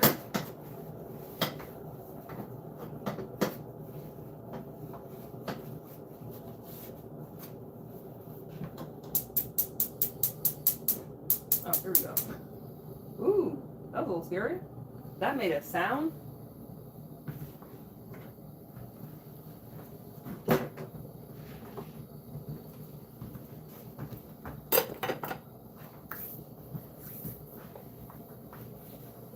I have good choices for boots. Well, thank you. Yeah, my first pair ever. I don't know how I managed to get my mom to get me these boots, but I was like, I needed some boots, and she's like, "Well, I'll get you some for Christmas, because we're going to Buffalo, and it's fucking cold there, and so I needed a new pair of boots, and I convinced her to get me, what's it called? They're Demonias too, Demonia." Buckle. Because I didn't really care about having platforms at that point, like as a kid. I kind of just wanted to have badass looking boots. And it did not matter how high they were.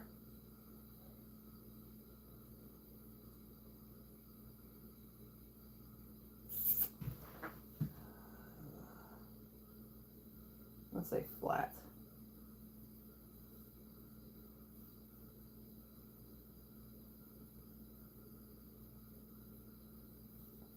Yeah, Riot. These were my first ever boots. I got them when I was 14, and I would wear them every day. Every single day. Oh my god.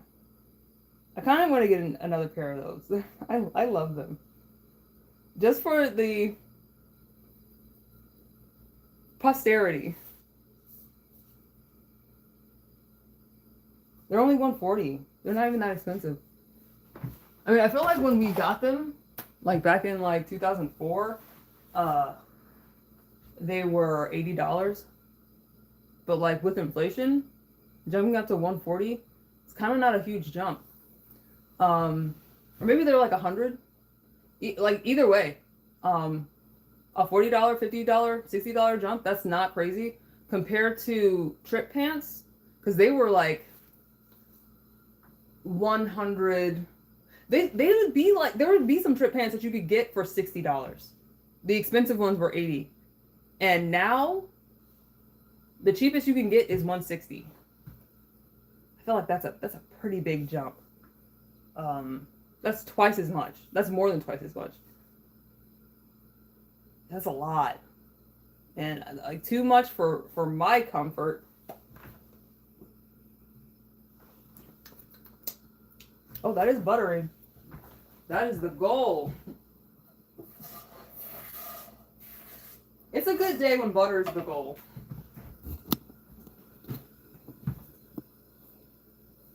I'm made for those shoes. Yes. I sure am.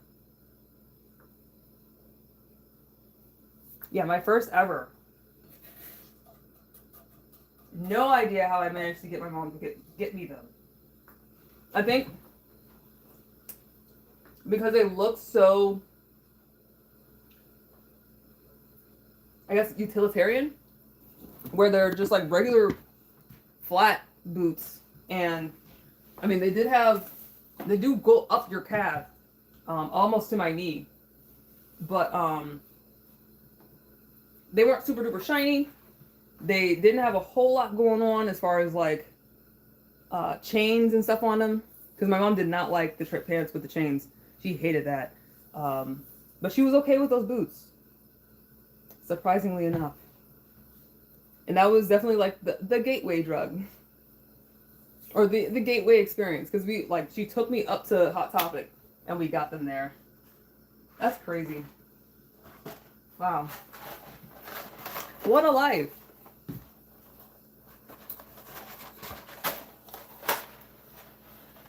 And literally every single day. I would wear them so often. Like by the time I had given them away, because I gave them away to a the LGBT like clothing swap,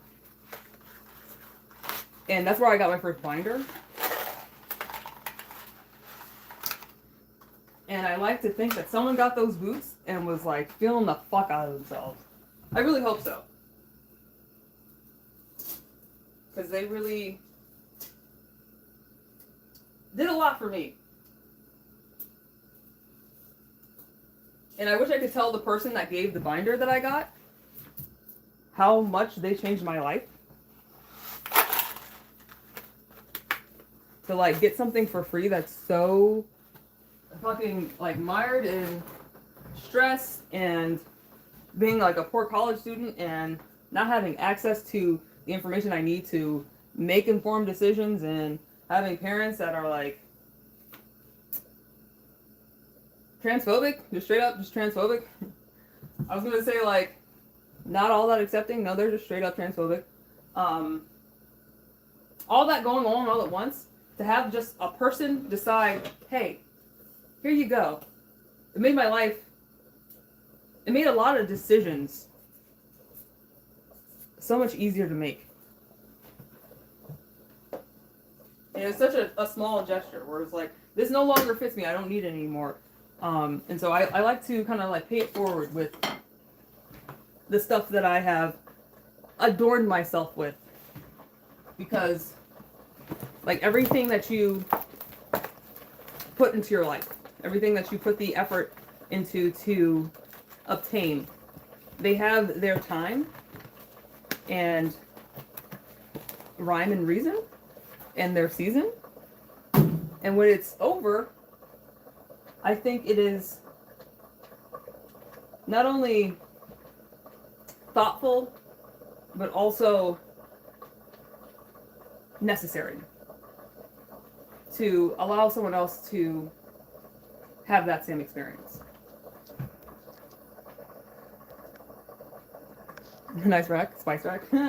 Thanks.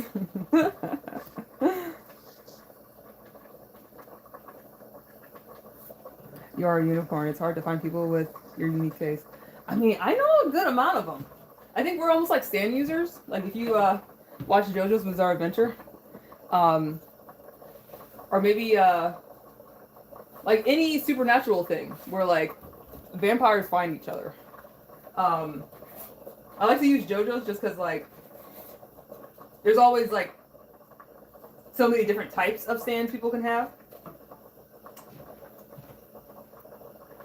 But they always find each other. And the weirdos we always find each other. And it's kind of great. I kind of love it. To like have a community of people I don't even know, like they're complete strangers at this moment. And we just go and vibe. It's just the way it is. Like, effortlessly. Just get along.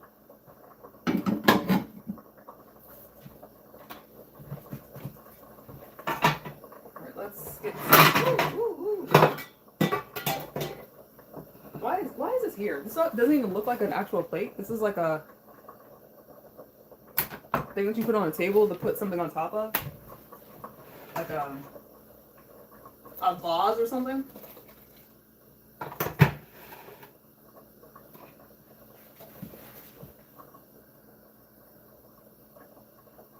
Have I done cosplay? Yes, I have. A few. I've done some, like, those rinky-dink ones on live before. I did Storm, kind of. I was wearing a white wig, and then I put on a bodysuit so it looked like Storm. And then I had the contacts where it's, like, white out. I had a day I did Storm, and then I had a day I did Jade Cargill, again, white hair. I think that's it for lives. But I mean, the way that I dress is almost like cosplay, like every day. Are you cooking rice? No, it's spaghetti. I'm making spaghetti, and then my husband made some spaghetti sauce over the weekend, so I'm just going to use that spaghetti sauce. And I have a piece of chicken And I seared it right quick, and so I'm just letting it rest until it's time to actually cook it.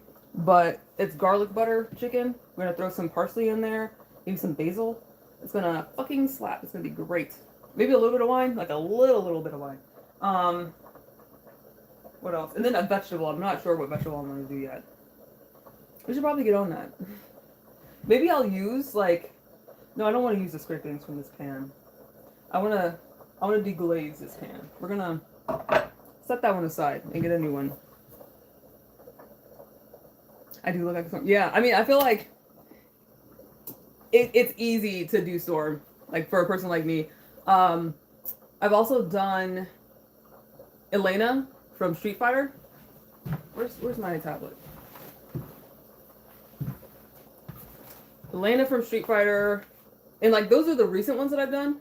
When I first started cosplaying in like 2012, or 2010, I did Remy from Black Lagoon, and Sakura,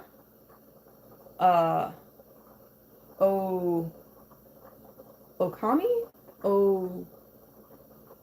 something, from Danganronpa, from the first one, and then I did Abdal from JoJo's Bizarre Adventure Part 3.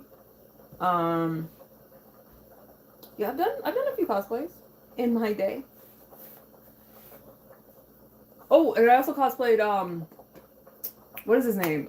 From One Piece. It's the name of the question. Dragon guy with the horns. What is homie's name?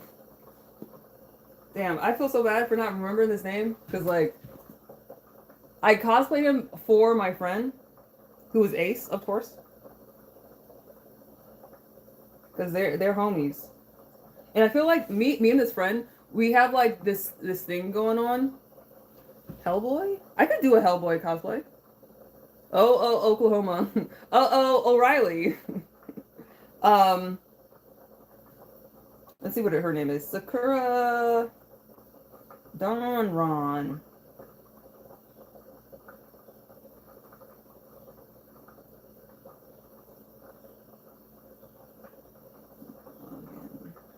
Oh yeah. Is her name Sakura? Maybe let's put in the actual like holding. Ongen Ron. Yeah, that's her fucking name. I'm not fucking bugging. And so I did like the makeup, and I actually like had like a I was the Sailor Moon version of her, which is kind of fun because she kind of looks like a Sailor Scout. And I was trying to get buff at that point, and I'm back to trying to get buff again. Oh, hey, artist.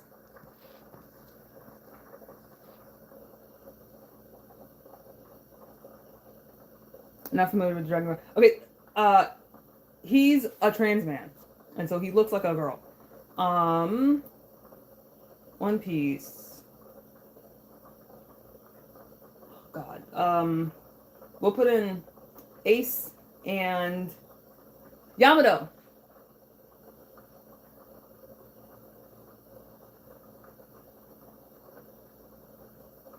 Because like the dynamic that me and my friend have is very similar to them.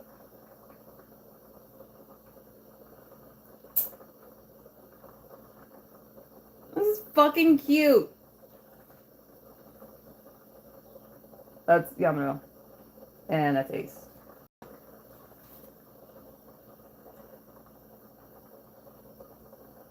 But we have a dynamic where like one of us has got like main character energy, and the other is like the white-haired friend, and I'm typically the white-haired friend. But we have like several duos in anime that are exactly that. You better check the spaghetti. It's gonna take a minute. Because it's regular, like, thickness spaghetti. It's not angel hair. And also, my husband does have, like, a throat issue where his esophagus is too small. And he needs that shit boiled to almost, not overdone, but, like, as done as it can possibly be before it's bad. Because, your boy be choking. What else was I thinking about? Excuse me. Oh, I can show you Remy from Black Lagoon. Remy, Black Lagoon. Like, you've definitely seen her. Because, like, she's a big character in an anime. Like, often, like, wallpapers and stuff.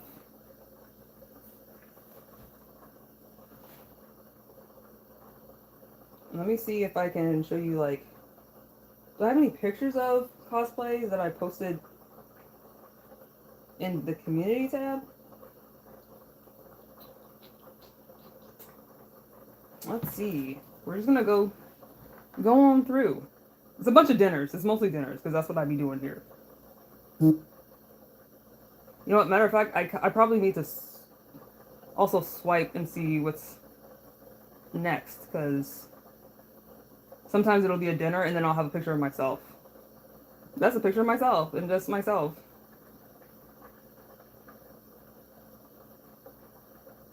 Because I want to say there's one where I show everybody the Jade Cargill cosplay. Here it is. And so that's like the actual cosplay when I was at con, and this is like on live where I put the outfit back on.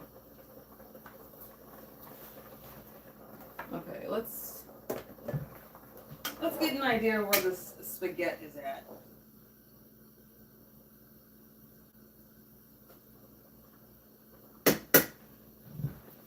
I got chef flavors, but mostly from doing my hair. Do I like Parmesan cheese? Hell yeah. I love cheese. Oh man, you will learn here. If there's one food that I eat ever, because I don't eat a whole lot of food, I eat me some cheese every day. Love cheese. Dig is lactose intolerant, but he can do Parmesan, like small amounts of Parmesan, because Parmesan's like a harder cheese with a lower lactose content.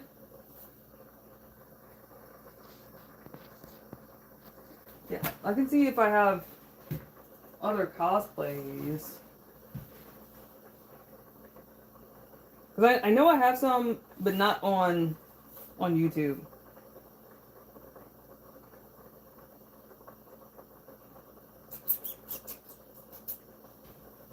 Luckily, I tag pictures of myself, so I don't have to go through all of my posts and figure out, hey, where's that one picture of myself that like I posted, you know, a year ago, and like have to try to remember what day it was and go back and no, we're not doing that.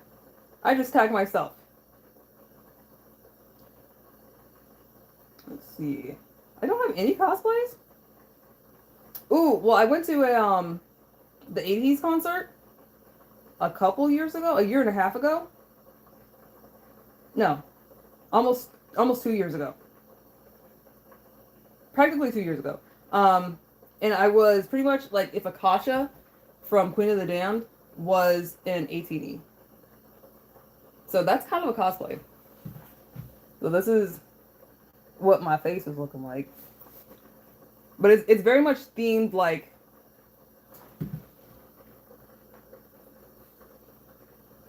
Egyptian, trying to be. Where's the full body picture? Or like more of my body. Here we go.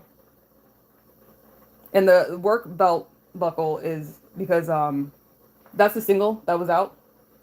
Gotta work. Gotta make that money make purse. Got a fur coat so I make it purr. There we go.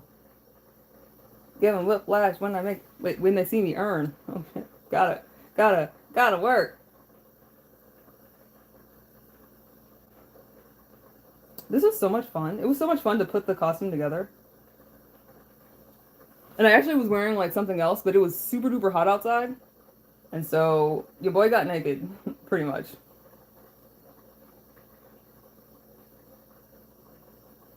But yeah, that was really fun.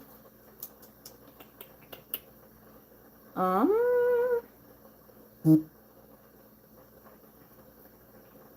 Man, I really don't have like pictures of cosplays in here. Because here's another time I went to a concert. Because I do be getting dressed up for concerts. Like, I do, like, put that shit on.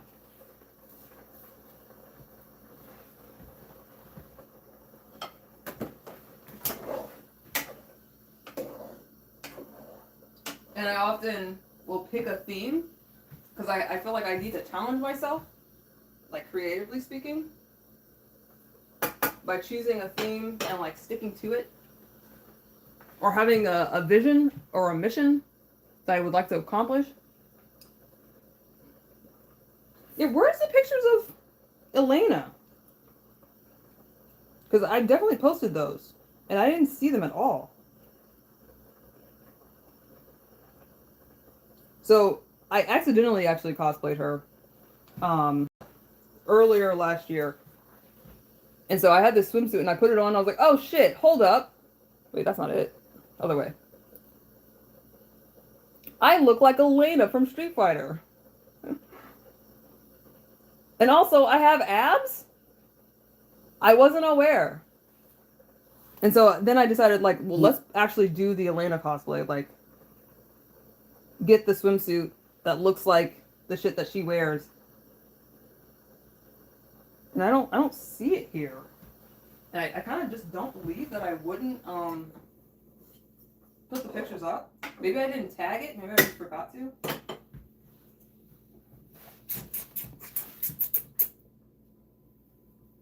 His baggy trousers are great. Oh, hell yeah. We're doing the Melbourne Shuffle. Man, I love me some fucking, like, trip pants. Those are my shit growing up. And now they're too damn expensive. Like, these are pretty baggy.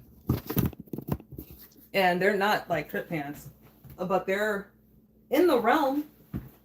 Incredibly comfortable. Like, goddamn. I feel like I could also do the Melbourne Shuffle on this.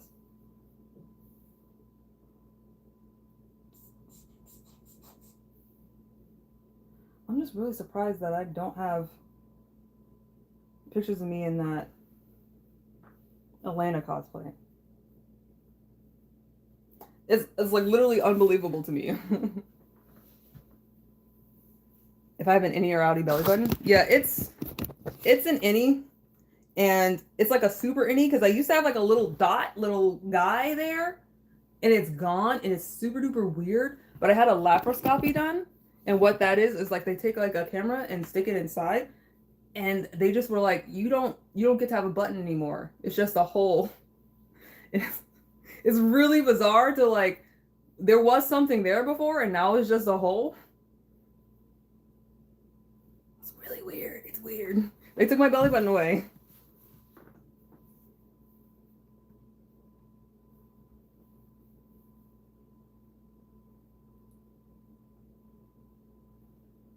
We're gonna find this shit. Now I'm like dedicated to it.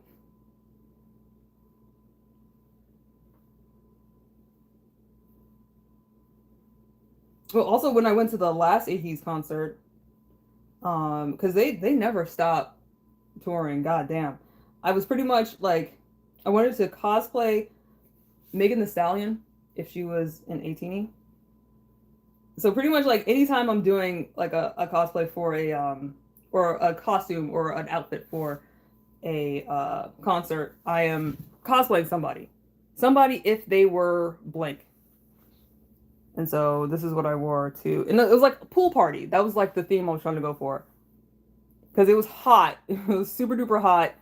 And so that's just them. Those are the boys.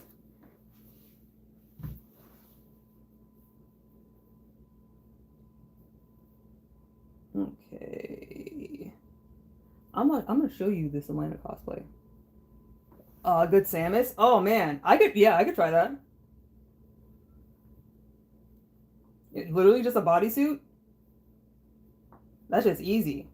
Also, I had a revelation. The reason why I had like kind of low key cosplayed, don't ever cook spaghetti this much in front of an Italian.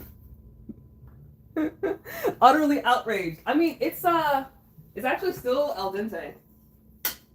And Dig can't quite do al dente. But I understand being upset and being like, what are you doing? But I promise, it is not quite there. So yeah, it's not cooking now. I just have it like sitting in the hot water, letting the water cool off. But I had a revelation right before I went to the ATEEZ concert, and the reason why I decided to pretty much dress up as Megan Thee Stallion is like, I have the same body type as her. And it's crazy to think about it because I feel like she has a body type that a lot of people like, but I grew up hating my body because it didn't look like anybody else's. And to see somebody, like, this is what representation is. Like, to see somebody that has a similar body type to my own and to see them representing it in a way that's like, oh, bitch, I am that bitch. Holy wait, hold up. This whole time, I thought I was ugly as fuck. And no, I'm not. I just have a differently shaped body, and that's okay. And so seeing her and like realizing like that's what my body looks like, and that's like the whole time I'm thinking like I'm ugly as shit. And it's like, no, you just have a shorter torso than a lot of women and longer legs. It is what it is. And so I had these two pictures like next to each other where I'm like, that's like, we're very similar. Where we have like the body type where it's like a neat hourglass. It's not rectangle, it's not straight up and down, but it's also not like so curved that it's like hourglass. It's a neat hourglass. It's like a, let's say a minute glass where you have enough time or enough sand for an hour, but because the opening is so big, it goes through in a minute. So the curve isn't as hard for us. Where's the other one? There's the other one. This is the one that I was like, oh shit, yeah, no, that's us. And so I can only imagine, like, because I do have a body type that like most people think looks pretty good. I can't imagine for somebody that doesn't, that has a body type that people think is like not attractive at all. I could not imagine how horrible it feels not to be like, not to feel represented. You thought you were ugly? Yeah. Pretty much all my childhood, my parents would always talk about like, you would look better if you lost weight. You should probably lose weight. You should get on losing weight. You should go to the gym. I started going to the gym when I was 11. I got a scale for the first time when I was 12. And it's all downhill from there. Yeah, my parents were really weird about weight and fitness. My mom would never have to work out or anything ever, like at all. And so she didn't quite understand like the struggle. And then my dad was a person that worked out all the time. He's not like buff or anything, but he very much cared about going to the gym. But he was always overweight. And so I think he was kind of projecting some of his insecurities and desire to want to be fit onto me. And it worked. And I took all of that like negative energy that they were sending my way and I optimized it. I made it my own. And so all the horrible things that are said to me in my head are in my voice and not theirs. Not anymore, because I've made it into my own living, breathing thing. It's a system of beliefs that's like a flow chart with a heartbeat. It very much is alive. Yeah, I'm a little bit out of my mind. You are not wrong. Yeah, not comfortable. I will let you know. Kind of fucking suck. Let's pour out this pasta water. Ooh, I kind of want to keep some of the pasta water though. Let's get a little bit of it. What am I keeping the pasta water for? We don't need it. We already have the spaghetti sauce. I just have the like the immediate, almost knee-jerk need to keep the pasta sauce because that's what you're supposed to use. But we're not making a sauce. We already have the sauce, so we don't need to worry about having pasta water.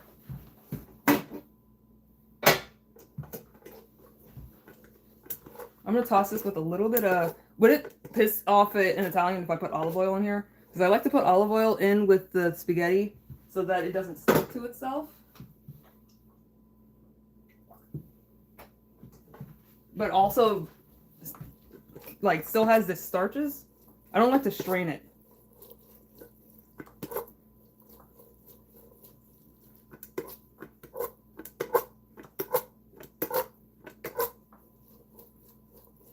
Because you still want the sauce to stick to it. But it's going to be sitting for a minute.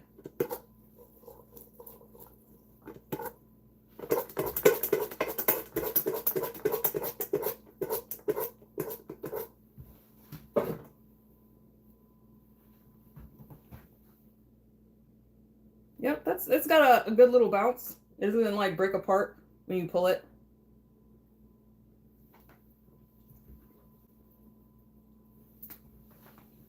That is all right. Excuse me. All right. The olive oil thing is approved by the Vatican. Okay. Good to know. I didn't know that was like a thing people did. I just started doing it because I was like, well, I need it to not stick to itself. But I also don't want to rinse it off. What's the happy medium for that? I find like a lot of the things that I do are things that like are stuff that people just do. But like I figure it out rather than like learn it from somebody. Which is interesting. That means I'm innovative. I'm very much a problem solver.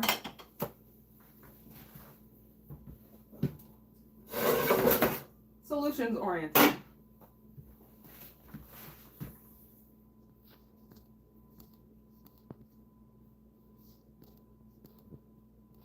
Don't mess with the cosplay. Yeah, we're gonna cosplay more. We're gonna make that happen.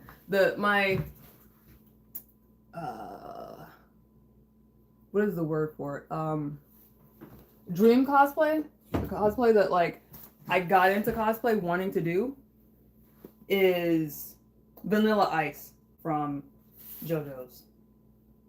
I very badly want to be Vanilla Ice. I just want to be Vanilla Ice. Here we go. So this is the Elena cosplay. This is Elena from Street Fighter. I'll show you a picture of her first.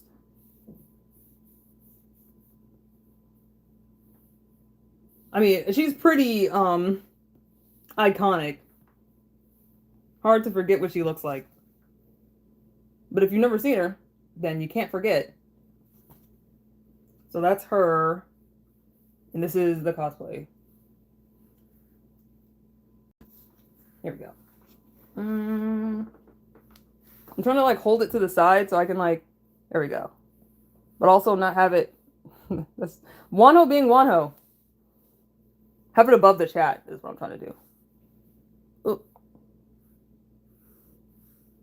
And I think these are on my Instagram. I could have just showed you my Instagram. That probably would have been easier. That's not it.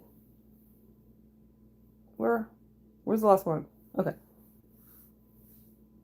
Did we see that one?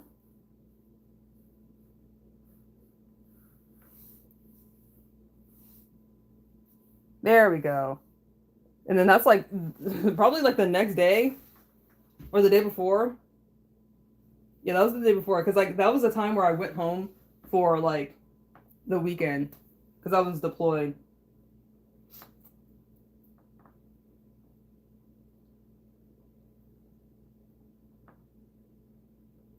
Oh yeah. Because I was deployed in, was it St. Louis?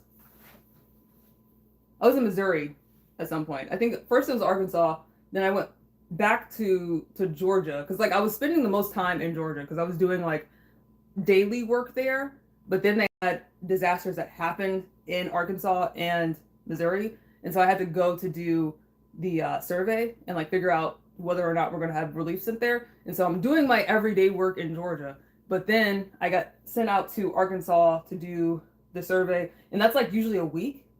And so I'll stay a week, and then I came back to Georgia, and then they're like, oh yeah, no, we need you in Missouri. So I came back to the Midwest again, and I really liked St. Louis. It was really nice. How do you call your husband for dinner? I don't. Yeah, he sends me a train when he's on the train, because he's at work right now, and so when he's on his way home, he will let me know. Usually, sometimes he doesn't have service, and he'll send it, and it won't send. But usually he's pretty good about letting me know when he's on his way. And when he sends me the train, I know I have at least 40 to 50 minutes before dinner needs to be like done. And so I don't call him. He arrives, which is very like iconic. And like yesterday, he came home earlier than I thought. And he actually talked on stream. It's like people don't think he exists. He does exist. And he said he was real. I might put that up like as a short. Or maybe make a clip out of it. Man, roasted garlic is so good. Okay. Vegetable. I made some Brussels sprouts the other day. Them bitches went hard. They were so good. Brussels sprouts and bacon. You can't lose. Ooh. And so I think I'm going to make some more of that.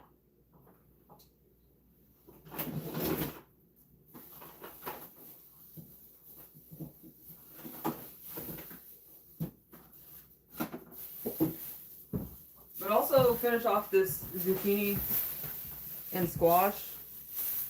We're gonna cook the rest of that. But also do some Brussels sprouts and bacon because it's just so good. You love to shout dinner's ready? Yeah, I don't need to shout. He literally just comes through the door over there. And I'm like, oh shit. Haran, hey! Oh, welcome. And thank you, Herb. Yeah, I absolutely do try. And I usually succeed. And it feels nice. Ooh, these didn't make it. I should have made these into. Well, this one might be good. I'm gonna throw these in with my pickled bok choy. But I got this for a salad and didn't end up using a whole lot of it because Dig doesn't like mustard greens. But they're really cheap. So we'll just throw that in with the bok choy and keep it pushing. What is this? Is this a cucumber? It is.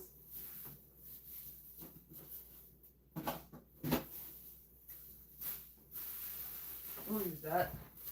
Green onions.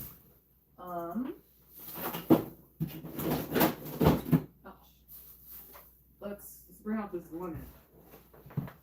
We're gonna put the lemon on the chicken. Do you roast your sprouts in olive oil? I do. I've been known to do that. When I do bacon, I just use the bacon fat. But if I don't have something that produces fat for it, then yeah, I just use olive oil.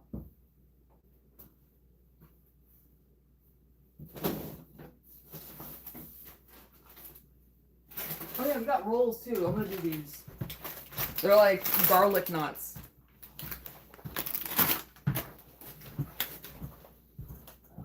Where are the Brussels sprouts? I've been like bending over, looking like a dumb bitch, trying to find these Brussels sprouts. Do they exist?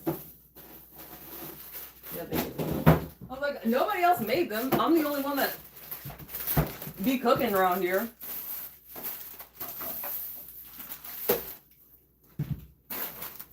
I also got some oyster mushrooms. Love me some oyster mushrooms. I might just cook these for myself because they're so good. And when I was in college, I took a mycology class. And mycology is the study of fungus. It was called Fungi, Friends and Foes. But yeah, it was a really fun class. And we went on a foray. We went foraging for mushrooms. And the professor gave me a big old, like, paper bag of oyster mushrooms. I had never had them before. They were so good. I made ramen with them. They were, oh, bitch, they were delicious. And it's crazy to be like a person, like in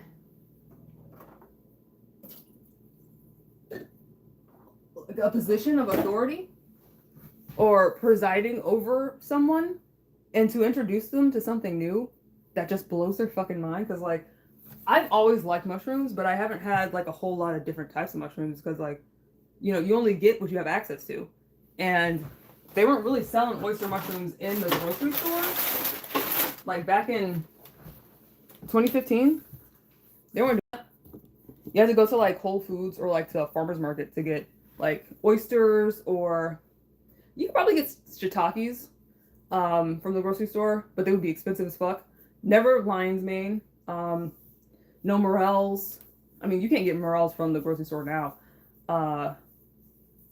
What is the chicken? Can't remember what it's called. Chicken of the forest? Is that lion's mane? Lion's mane is really meaty, and that you use it for like steaks. Oh, puffballs, like the puffballs, you could actually, before they start to like germinate or like make spores, you can cut those up and make steaks out of them. I haven't done it before, but I would like to. We don't really have puffballs out here. Welcome back, Jake. You're still alive? Oh my god. There's this YouTuber, he's really nice, but he hasn't gone live in a week. Normally he's live every day, but he's ill. Damn. Well, I hope he gets better. Button mushrooms from a tin can. Yeah, yes. And then like put it on pizza.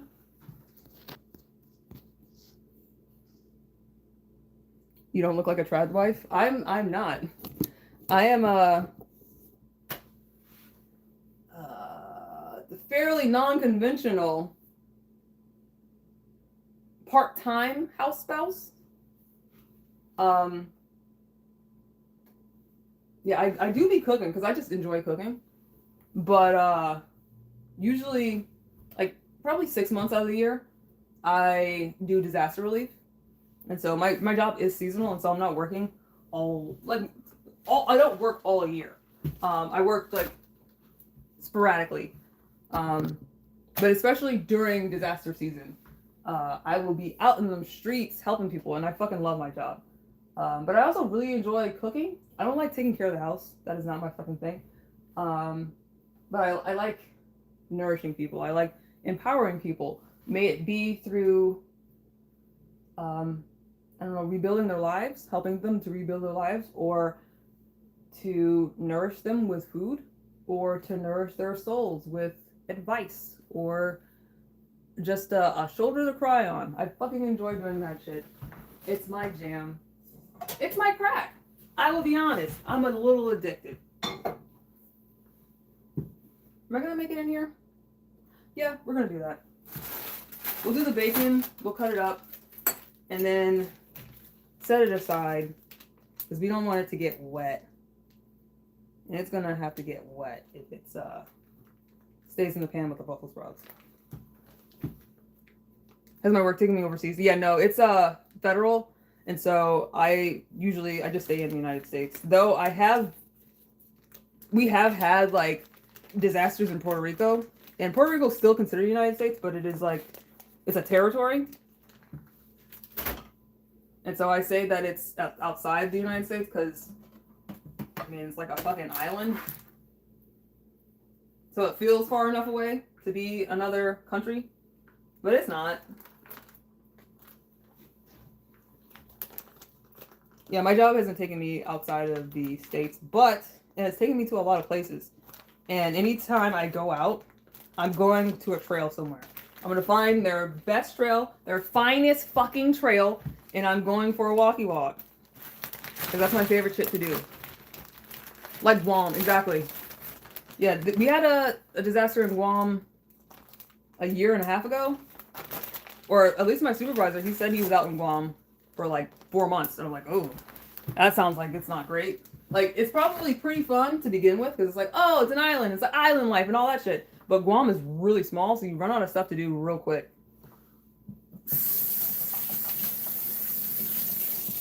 And also, it's like mostly like a base. And so it doesn't feel as much like a vacation. Like when there was the in Hawaii, they did send people out to Hawaii. My dad went and he loved it. Couldn't manage to get out there, but it would have been cool had I had a chance to. Even though everything there is super duper expensive. Like I had several times where my dad was like, "Hey, can you send me money?" Because his per diem hadn't come through, and he's a little silly. He will send all of the money that he makes from his job. He'll send it back home to my mom without thinking about like, hey, bro, you kind of need to like set some money aside for yourself for your incidentals and stuff. Because our per diem would come with every paycheck. And so he's all the money from, well, no, it wouldn't always come out with the paycheck. It wouldn't always come with the paycheck. Sometimes it would come on Mondays. But he would have until Monday where his per diem came through and had given all of his money to my mom. Because my mom is the one that pays the bills at our house. Or at my childhood home. Because my mom is kind of a fucking warlock. She's kind of, she does amazing things with money. She's very good with it. Because, like, I remember a few years back, they went to see a financial advisor, and they said, you should not, like, the way that you are living, you should not be able to have this quality of life with the amount of money that you're making. It's impossible. And my mom's like, well, I'm doing it, so apparently it is.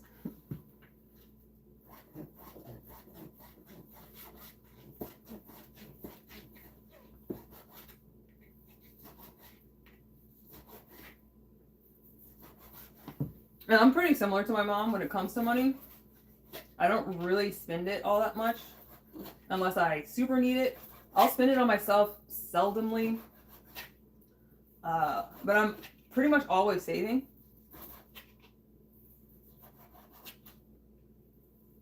And I always can afford to, when it's time, when it's necessary, I will give people, like my friends, money when they need it. I am that friend.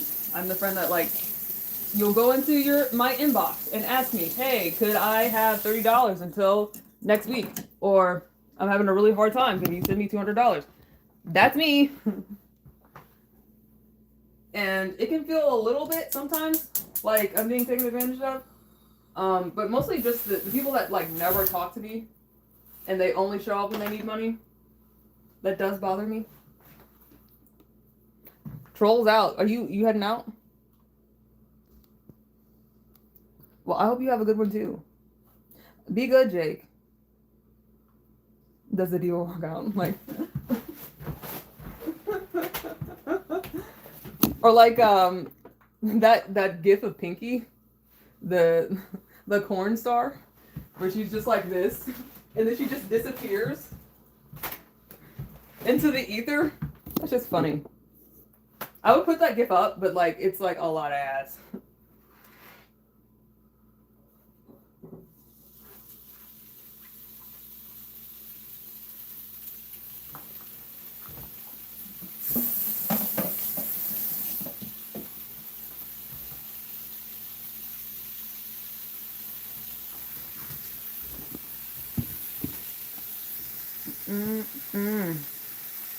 The bacon is breaking your heart?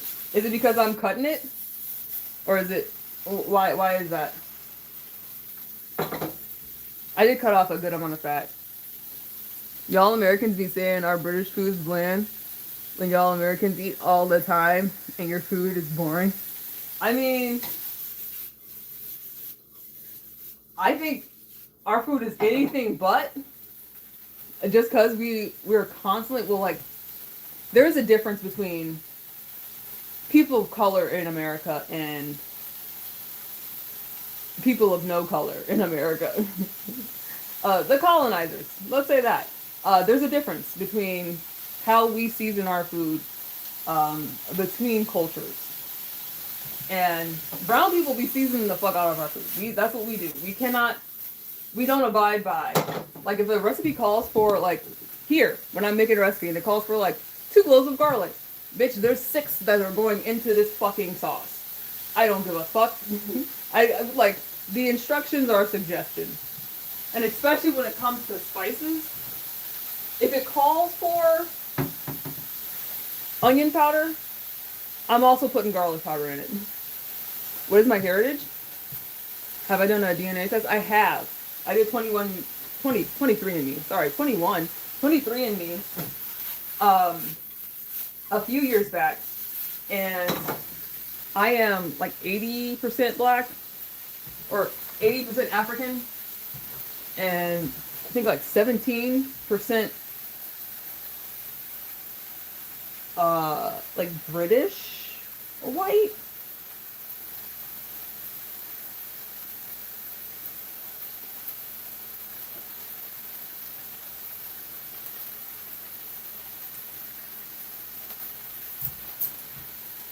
And I think it's West African.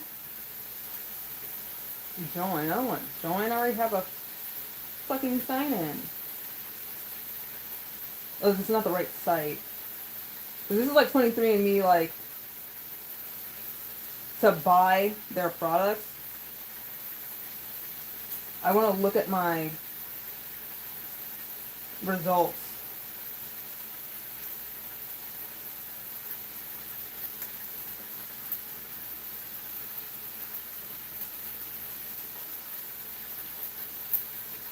And the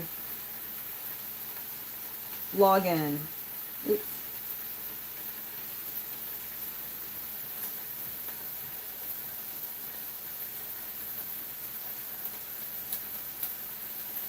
Okay, it's the same fucking thing. Why don't want to let me sign in?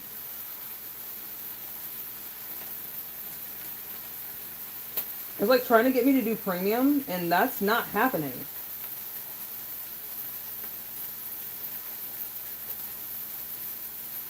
There we go. Why did that not let me do it, like, several times? My password's not correct. Bitch, what the fuck do you mean?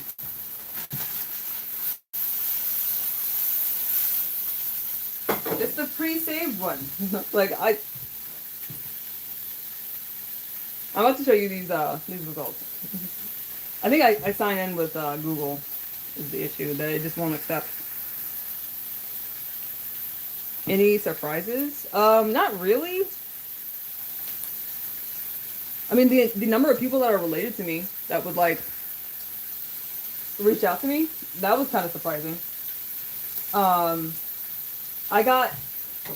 There's a site that's like a peripheral site called Genomely, and those are actually more surprising. I found that information to be more helpful because it takes your genetic info from 23andMe, and it tells you about your genetic predisposition for various things.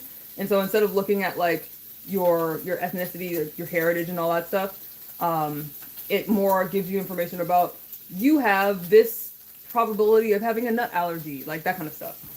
And I find that very fun. Let's see. So yeah, 81, almost 82% sub-Saharan African, and then 16% European, and then 1.4% East Asian, Indigenous American. And I can show you. So it's mostly Nigerian and Ghanaian,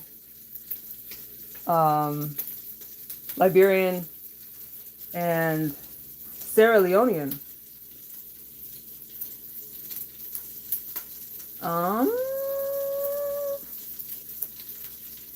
And yeah, British Irish is the European.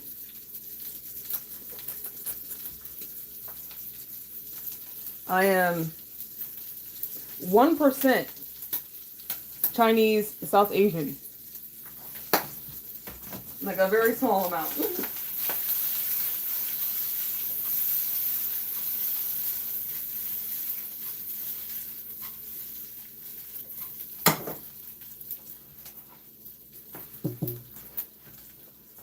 Top of the morning to you. Listen. And actually my mom's maiden name is Irish. And so it checks out. It makes sense. And that side of the family is pale as fuck. And they're also fucking mean. Like, everybody's an alcoholic and everyone's mean as fuck.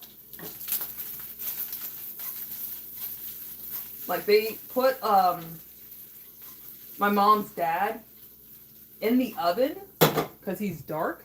And I was like, why the fuck would you put him in the oven if you don't want him to be dark? If anything, that's going to make him darker. Make that make sense. I mean, you know, above all, it's fucking abuse. But, like, also, it doesn't make any sense. Yeah, fucking weird. You got 50% Anglo-Saxon, 40% Celtic, Finnish. All right. Oh shit. Okay.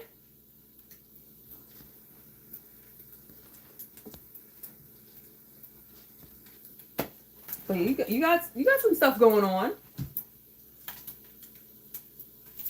I have 0.3% unassigned. I wonder, like, for people that have like more than like 1% unassigned, what does that mean?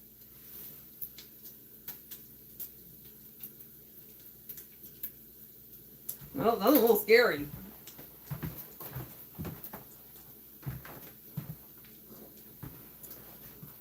What was in here?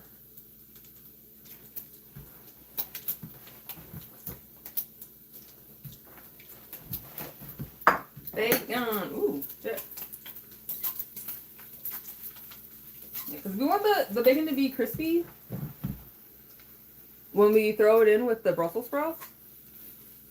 Because then it'll decrisp a little bit, but mostly keep its crispiness.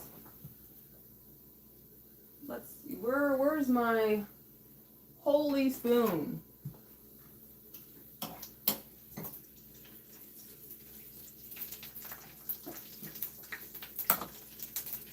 Did Dick send me an emoji?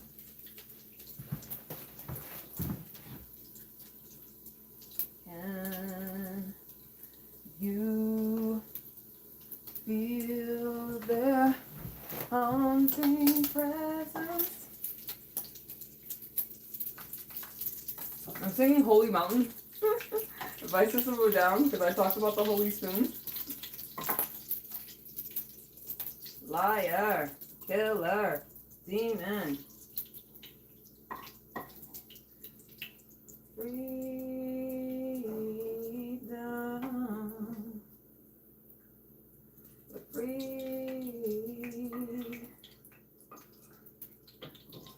We're free. Okay.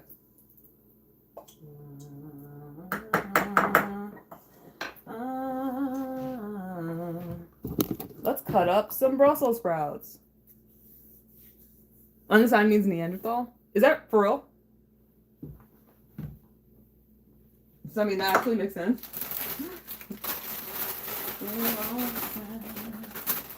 Sitting on the mountainside, we have learned that you have known it at the time.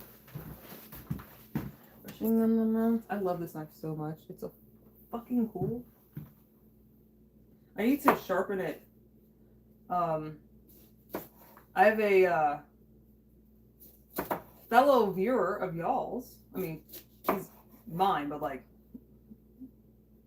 he views with y'all. That's also from the UK, and he is a professional chef. Fucking love Timo. I love Timo, and he was showing me how to sharpen my knife, and I got a kit for Christmas, so I need to show him so that he can show me like how to use it. Hi, welcome. Yeah, we're making Brussels sprouts and bacon. We're about to Brussels these sprouts. I'm a huge fan of Brussels sprouts. Growing up, I wasn't aware that they were nasty. Like, people thought they were nasty. Apparently, like in the 70s or 80s, they substituted the strain that they grew, like agriculturally. And it's a different one than like what our parents grew up with. And so those were nasty. These are pretty fucking good. But I think there's a little bit of like trauma. There's some PTSD associated with Brussels sprouts because a lot of like Gen Xers had really terrible experiences with them. But like now they kind of just taste like tiny cabbages. Tiny delicious cabbages. And I kind of want to see what the old ones taste like. Just to get an idea. Just to know. Just to understand the struggle. Apparently they were really bitter compared to current Brussels sprouts.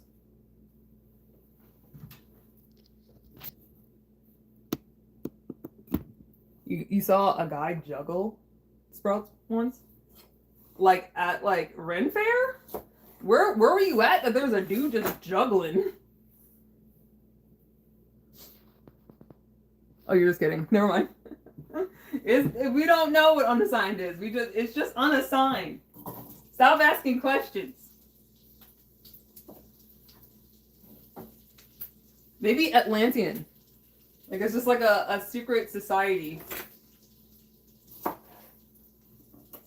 I would just tell people that. Like the unassigned part is Atlantean, and I'm special like that. Get good. How's your day? So far, so good.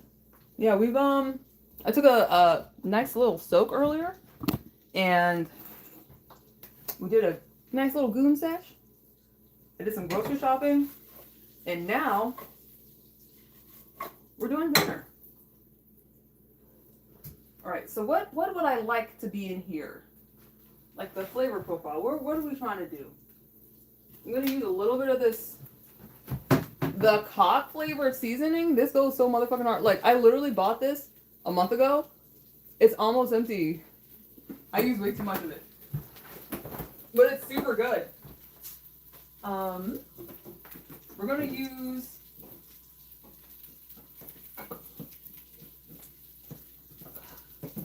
I used some of this yesterday while I was making the pork chops, and we're going to use some today.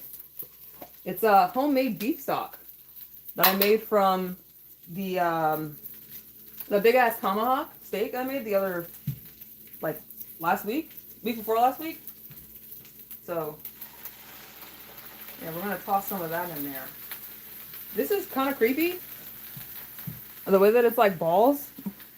It's kind of activating my tryptophobia. Like, why is it not solid? Making me a tad uncomfortable. That's giving me the skeevy-jeebies. But also, this stock is delicious.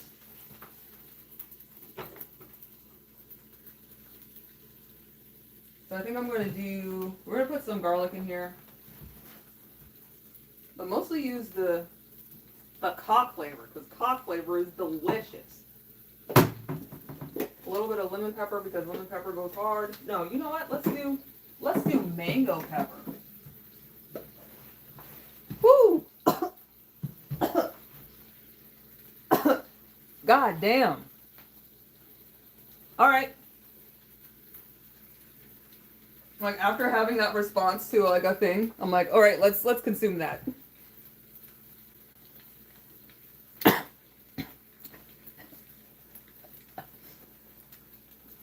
It's really powdery, and so it easily goes up into your nose, but it's so tasty.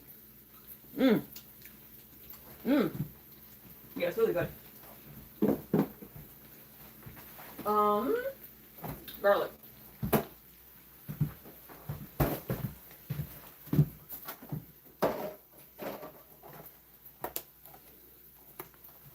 Your husband is a lucky guy to be coming home to a fine meal. Yes, he sure is. And I have a lot of fun cooking. I like to experiment a lot. Ow. And I do take recommendations if you have one. Like last time, not last time, well, the last recommendation we got was from somebody else, also from the UK.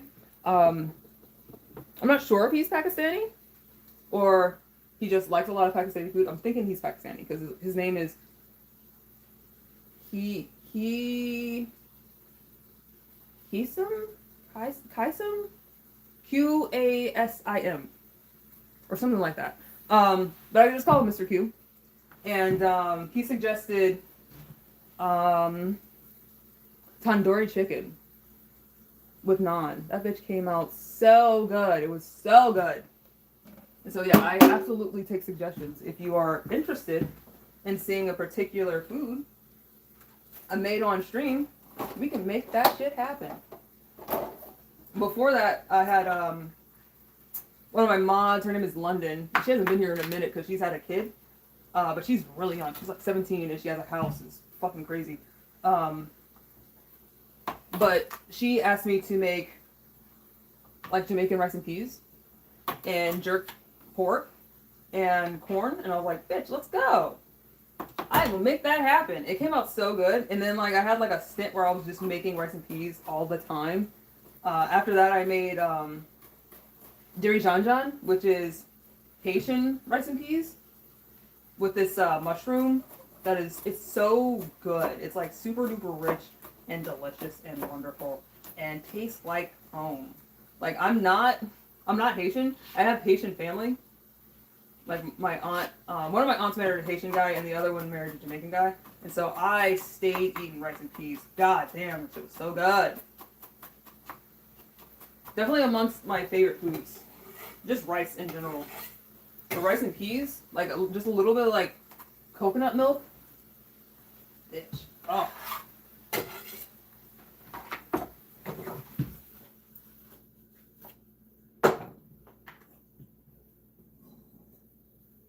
Bro, if you don't move.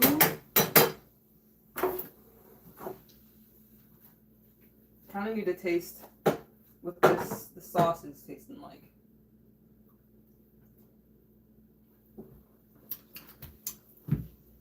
All right, that's good. Filipinos cook better pork. Oh hell yeah! No, I've made adobo pork and adobo chicken. Hell yes.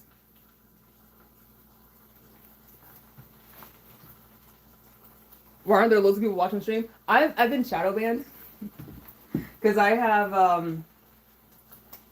do I say it? A disorder where I eat less food that is nutritionally advised. And I have videos where I talk about it. And it's been years and years. I've had this channel for 10 years. Like, over 10 years. And so it's been years and years that these videos have existed. But YouTube recently has, like, rolled out, like, the AI to get rid of any and all mentions of ED, period. And so that's why I've been shadow banned, because I have several videos that do mention having an eating disorder. I'm not supposed to say eating disorder, ED. And yeah, the AI went through, and any instance where you're talking about it, they don't want to hear about it, period. Like, it doesn't matter if you're talking about how horrible it is. It doesn't matter if you're talking about, I mean, you could say at the beginning that this is educational, but if it determines that it's not, then it's going to delete the video. And the criteria for determining whether or not it is educational or documentary, I don't know what the criteria is, to be honest, because like the way that I express it, like talk about it, is very much like a documentary and like raising awareness. I've never glorified it, and that's how it's seen. Like it'll say like, you're glorifying mental illness, and I'm like, bitch, no the fuck I'm not. And it's kind of incredibly insulting to tell me that. But yeah, I've been shadow banned. That's why. Having all this one-on-one, yeah. I mean, I kind of like it. I kind of do like. I just like having somebody like being conversant. I'm used to like before I was shadow banned, I would have like my highest number on a stream was 50,000 views. But I'm used to typically around like 10,000. Like at any given point, there'll be like 40, 50 people here. And usually when there's like 40 or 50 people, like a quarter of them will say stuff. Maybe half, but usually it's like a quarter, like 10 people at a time. But I remember having the stream where I had 50,000 views. I was like, what the fuck? Why are there 200 people here? What the fuck is going on? Like I was scared. And I was like, can somebody tell me, is my shit glitching? Is it broken?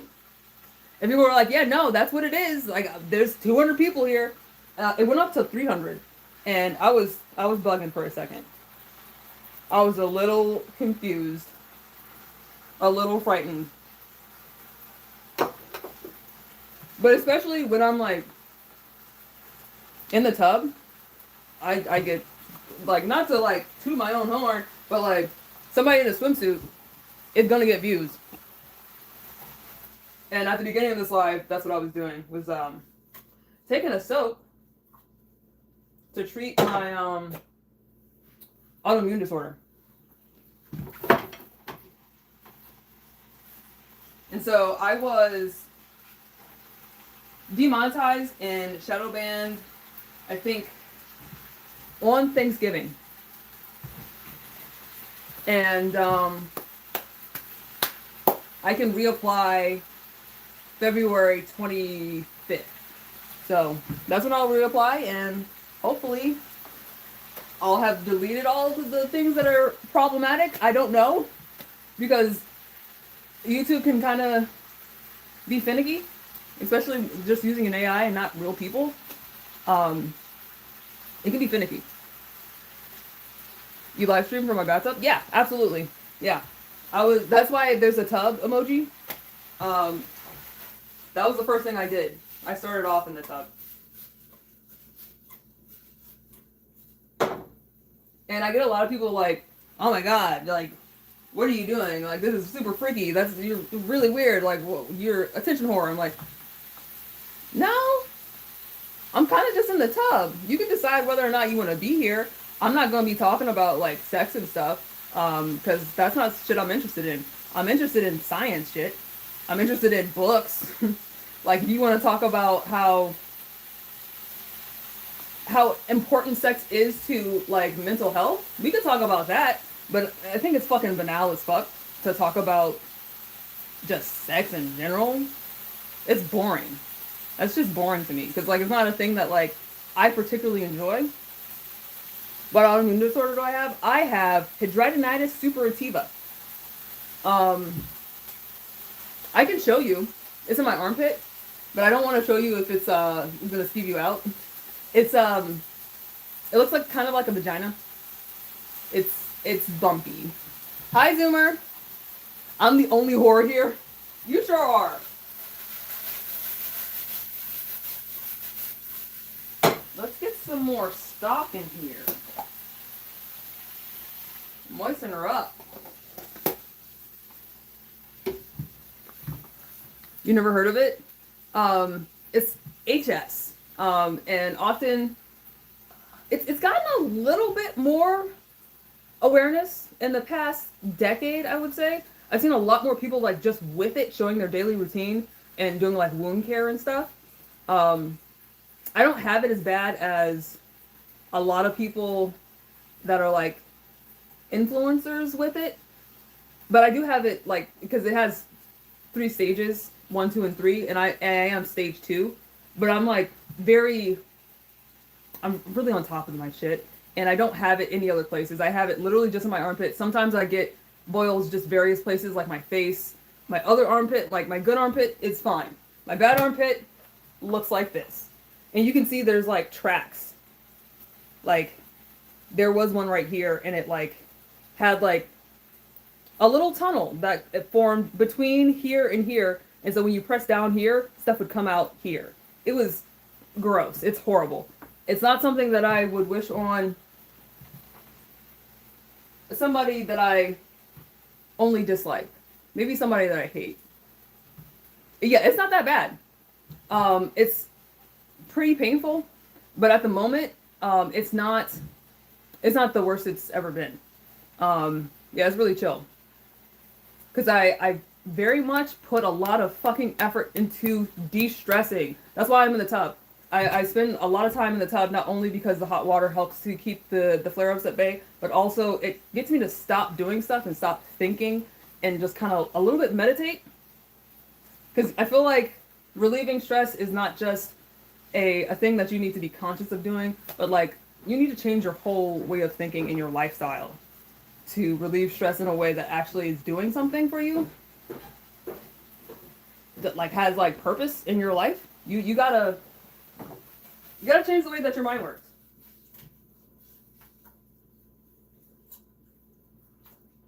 Yeah, it's not simply doing a little bit of yoga sometimes.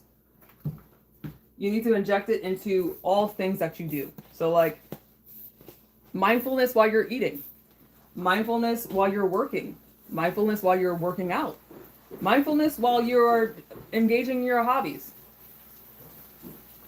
It doesn't make you any less attractive. Thank you. Reminds me of milk duct glands. It kind of is like that, but a little grosser because the milk is pus.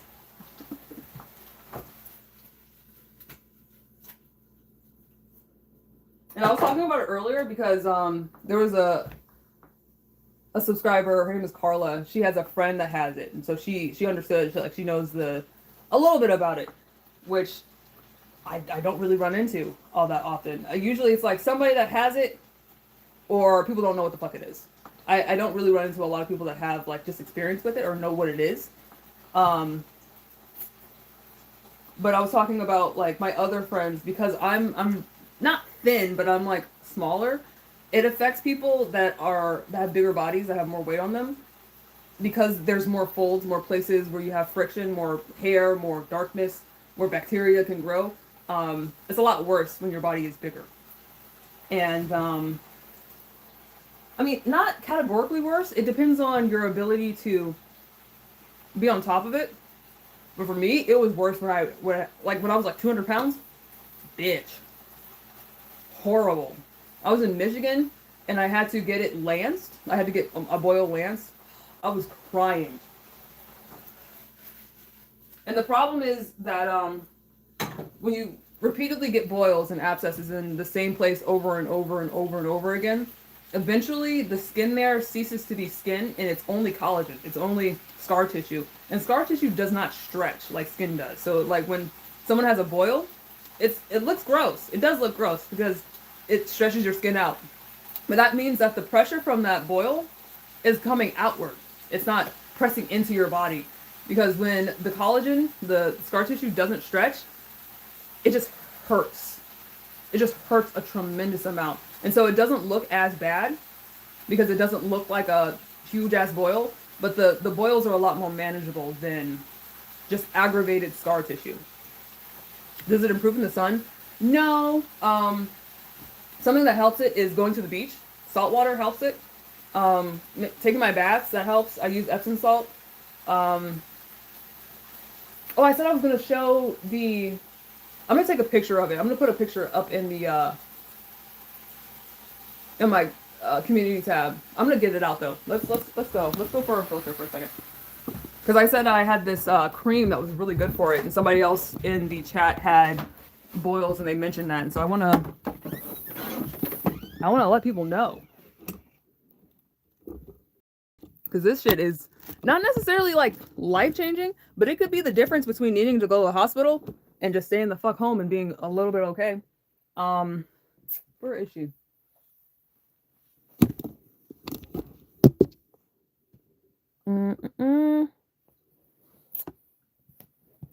I think I had it in my bed, but I don't see it. Maybe it's in the bathroom.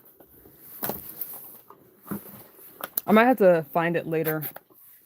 I have to get an outfit for this funeral I'm going to tomorrow. Mm.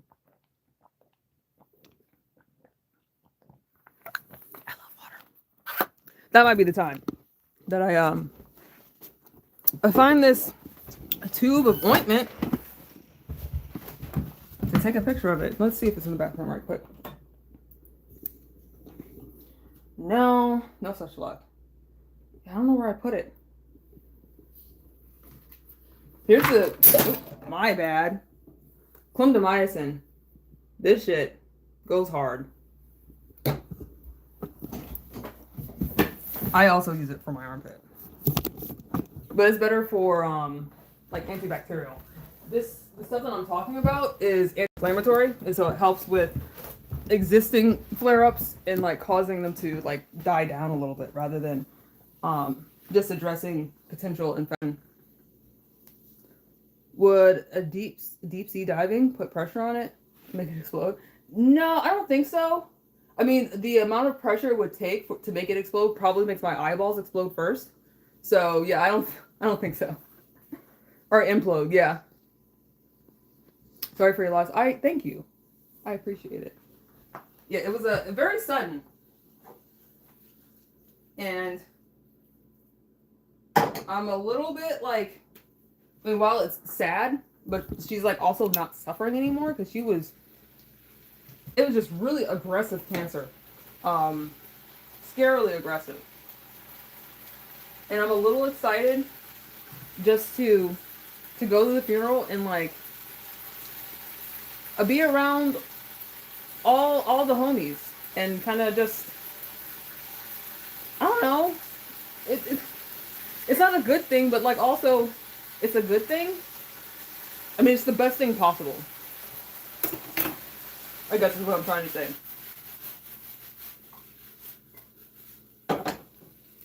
And we bought flowers. Like we got like a big ass thing of flowers. Like one of the stand-up things, the tripod things, and then also a vase. And so I'm also excited about that, like to see it and to, I don't know, just to see the love in the room, to experience that. I'm trying to get all this liquid off the Brussels sprouts and let them get a little bit of a sear on them. You went to a nun's funeral a few weeks ago, and they sang "Solve Regina Graveside." What is that? I don't know that song.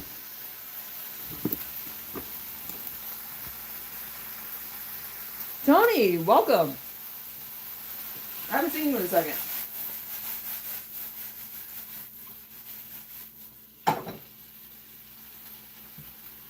We got the bacon. I'm just gonna throw it in there. Where's my spatula? There's the glove. Try to make it a real compared to what?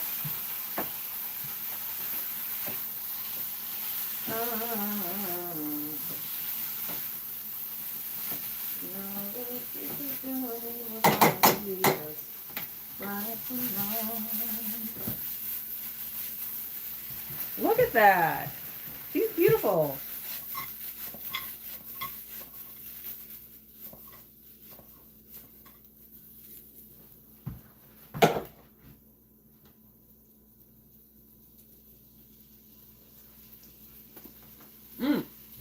Perfect.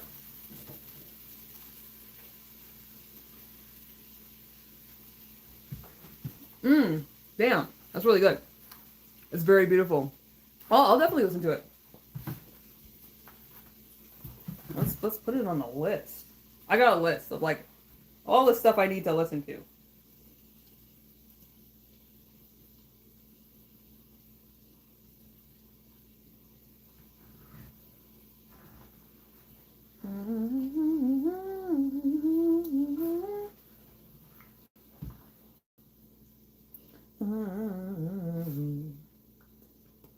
I guess we could, because it's not like a thing that's like, because it's really old. Well, I guess like rendition of it might be copyrighted.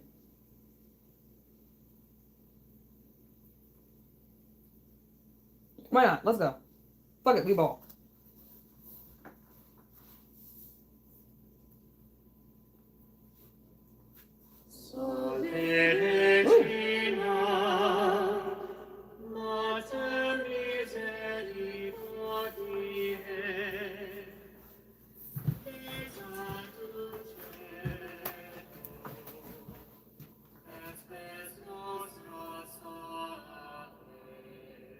Yeah, I could definitely imagine this being like a kind of a like a not to belabor it, but a religious experience. Like to see someone like singing this live.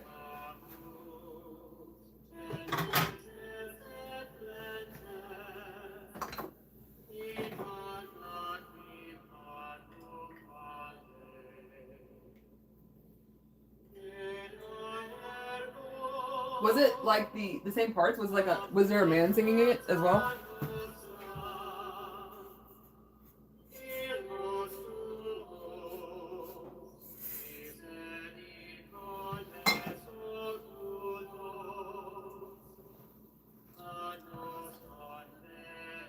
Mm. Yeah, it was probably written 1,000 years ago. Yeah, exactly. All time singing. Oh, that's beautiful. Hi, Larry Lamar.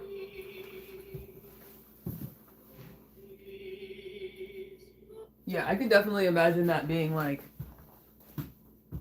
especially just to, generally speaking, to watch like talented people do their talent, especially when it's singing. Like being able to produce music with your body. It's kind of like magic. A little bit.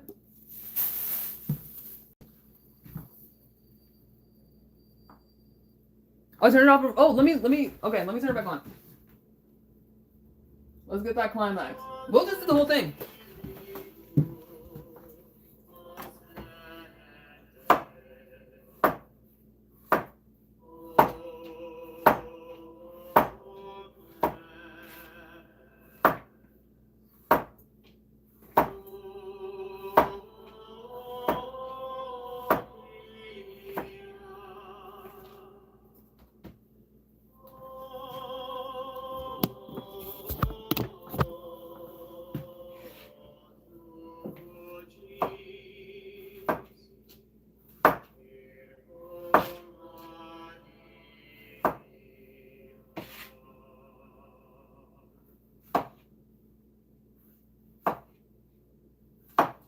Is that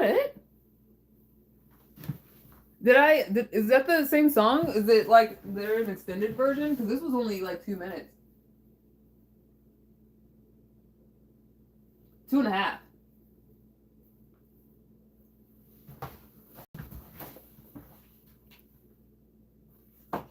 Man, I was in chorus like in high school, and I remember having to sing like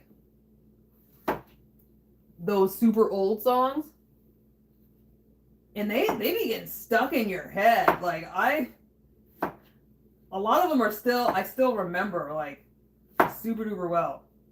I remember singing, was it the Stabat Mater? That song goes hard. It sounds so fucking cool. It sounds spooky as fuck.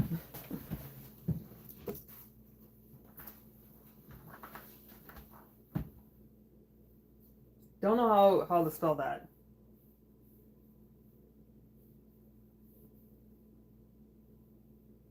Oh, Stabat Mater. Easy.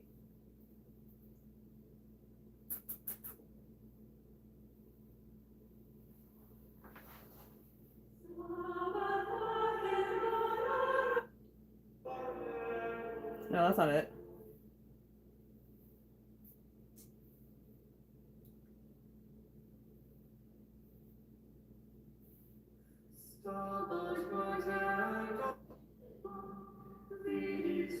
No, that's not it. Uh,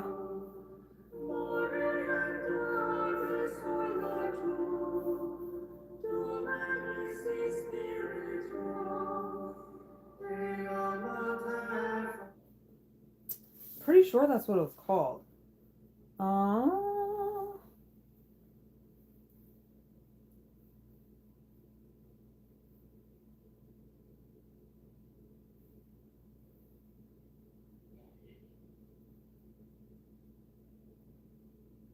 Yeah, it's called The Stupid Mother. What the fuck?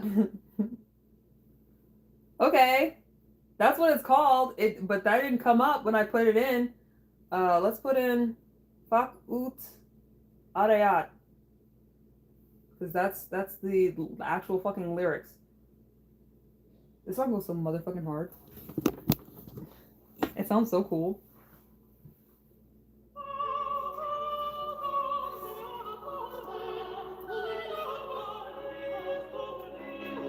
It's so intense.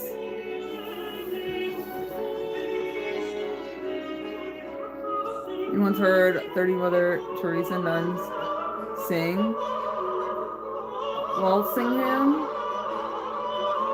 Do you go to like a lot of like operas and stuff? Or, like, how are you around nuns so often? Is what I'm asking.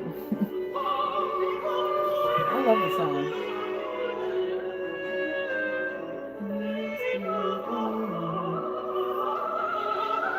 Oh my god. Crazy. Why the fuck do they have us sing this? This is so technically difficult.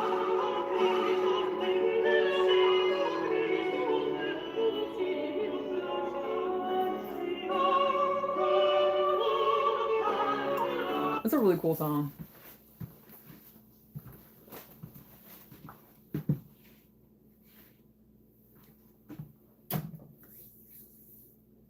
Oh, you're preparing to become a Catholic priest. Wow. Imagine that. Makes sense.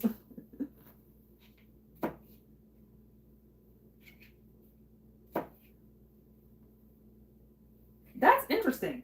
Like you're the first. Like anybody training to be like any kind of minister or pastor or priest or anything that I've ever had on my channel. Well, I do have I think he is like a practicing like pastor, but it's for a what was the name of the church? It's the church that Lady Gaga is in, where she's a priest in that church, where like it's for everybody. There's literally anybody and everybody that wants to be a part of it, which I very much vibe with. That makes so much sense. I was like, how are you? You're talking about the Vatican? I'm like, what's going on here? Makes sense now. Mystery solved.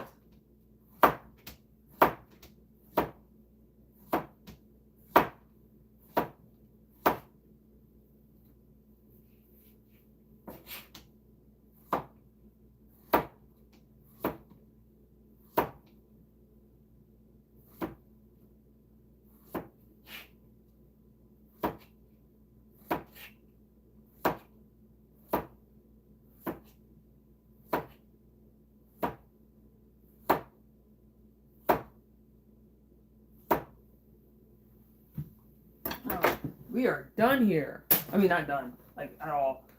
We're done cutting the zucchini and the squash. So let's get the fire going once more. You probably won't make it. Not many do, really.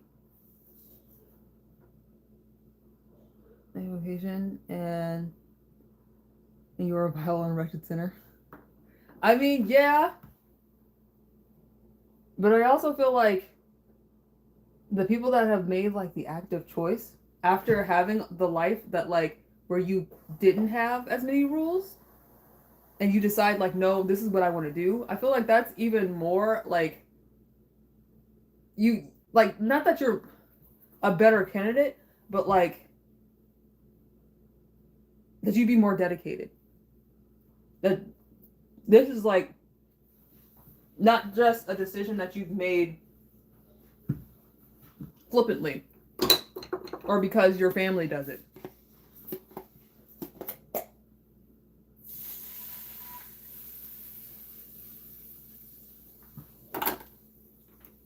I think there's a lot of power in like, this is what I want to do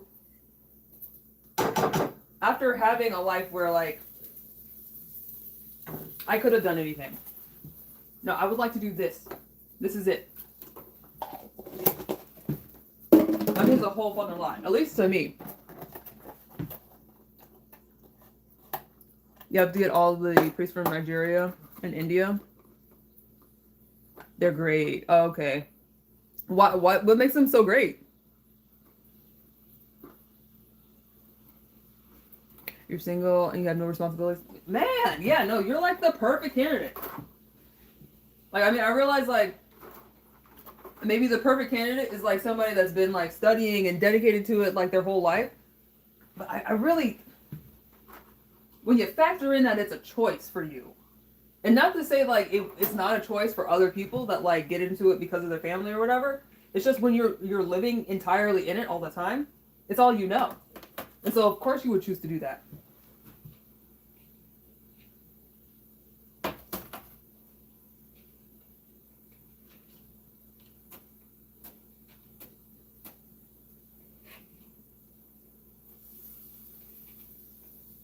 Crushing garlic. Zoomer's favorite pastime.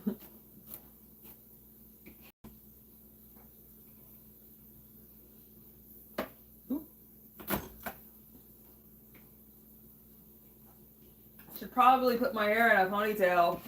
I'm tired of doing this. I would probably benefit from just putting it back. Ooh, that's really nice. Okay, what we're gonna do this go around is a little bit of the lemon pepper. That's kind of a lot. And again, with the cock. Cause this shit it's just so good. It kind of tastes buttery.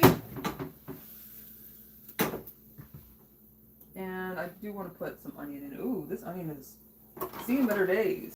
She's going through it.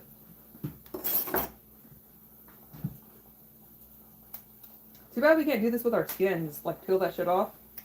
Doesn't look so great? Just peel it off. Don't need it.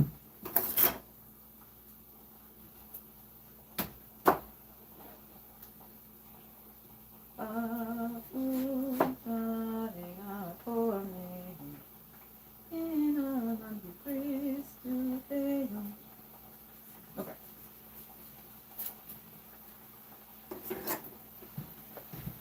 Vanished to the netherworld. Kind of like me. Like being Shadow Man is kind of like being banished to the Shadow Realm.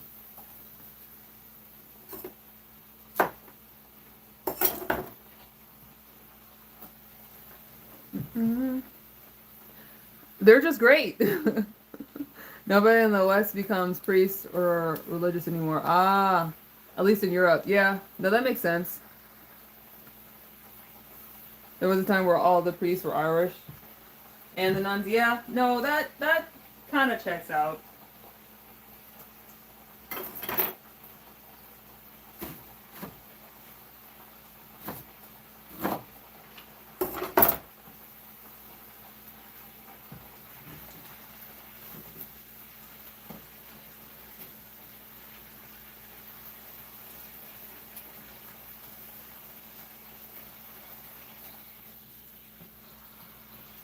Alright. Now that we got the onions in there, let's throw the zucchini in. We're doubling up on vegetables today. Because Dig has high cholesterol. And he needs fiber.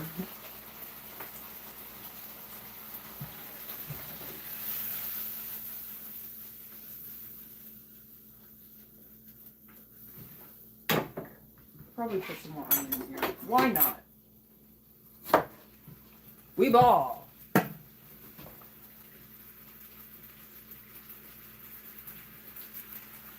Iceland? Oh, Ireland. Okay, Ireland was lost with all the child sexual. Ooh, yeah. Yeah. That'll do it. Yeah, absolutely. I was actually watching a thing yesterday about the sex abuse with like the scandal with the Boy Scouts, and kind of how it interplays. There's a little bit of intersection with religion as well.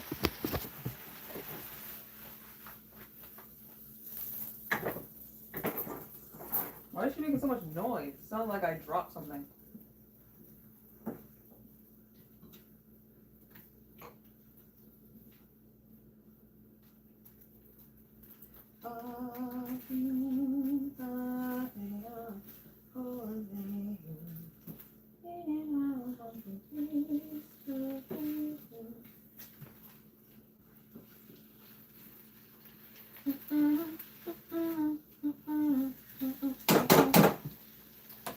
Let's see. Let's get a little bit of olive oil in here. And I kind of want to put a little bit of ginger in here because ginger's really good about making things taste buttery without adding butter.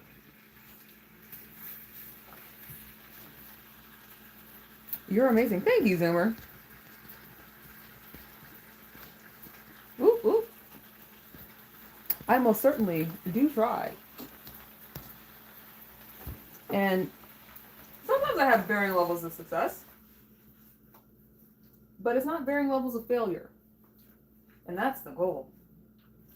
Let's see. I'm going to see an onion because those are more cooked. Ooh. Yep. Absolutely.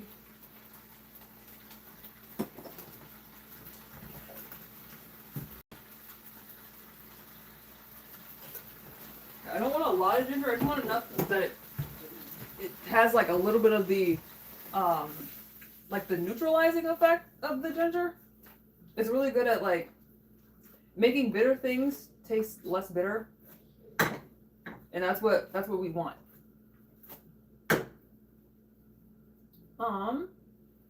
Spaghetti. Need a little bit more olive oil.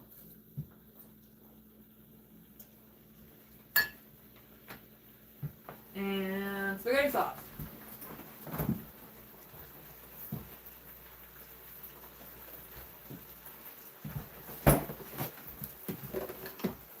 And chicken.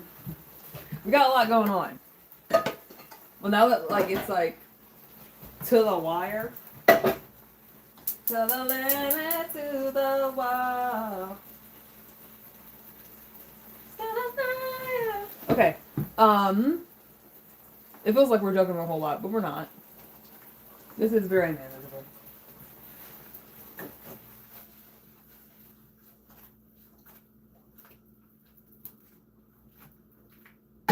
Yeah, we want to caramelize the onions and soften the squash and zucchini. That's the goal. From the unclean spirits that wander the earth for the ruin of souls. Wow, wait, hold up. What are we talking about? Back in the day, a lot of them were forced by their families to become priests and nuns. Yeah, exactly. That's what I was like getting at. They would send boys to seminary at 12 or 14. Damn. They hated it. Yeah, exactly. Yeah. And I understand wanting to do that, wanting to make that happen, especially because there's a lot of, there's an issue with procreation in like the priesthood and the nun sisterhood. Let's call it that. Have a hard time having kids. I mean, not a hard time, but like it's not fucking allowed. And so where do you get your kids from? And it kind of sucks to like be forced into literally anything. It could be like the most fun thing to somebody else. Doesn't mean that you're gonna enjoy it. Like if you're forced to do anything, eventually you're not gonna enjoy it. Convents, monasteries, yeah, because I want to say like nunnery is like derogatory, or like at least the only time I have heard it mentioned is like get thee to a nunnery, and that's not good.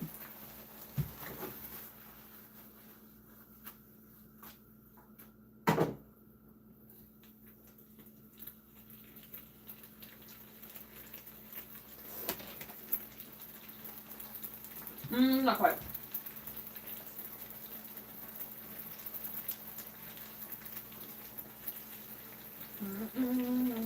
did taste really good. The onions taste really good. The squash is not quite there. She could be doing better. Alright, so what did I say I was going to do with this pan? We're going to deglaze with a little bit of wine, and we'll use some lemon juice, why not? Get some more butter, because it's better with butter, always.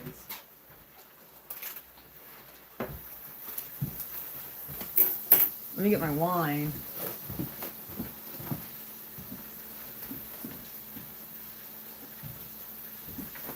Man, times like this, I wish I had an editor, because like I would go back and find. I have a live where I was talking about the difference between like cooking wine and. Oh, you can say nunnery? Okay, okay. Nuns are cool? I mean, I would suspect so. Like, the way they're depicted, like, because every time, like, everything that's, like, depicted in, like, popular culture, it's never the exact same. It's, like, it's always an exaggeration, or just straight out a fucking lie.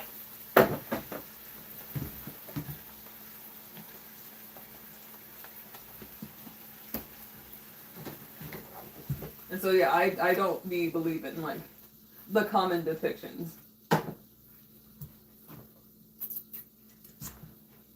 Okay, so we got the butter, we got the wine. What else do we need? I'm going to put some more garlic in here.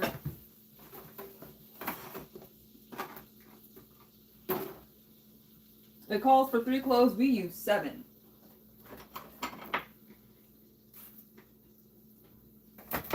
What is moderation? Don't know her.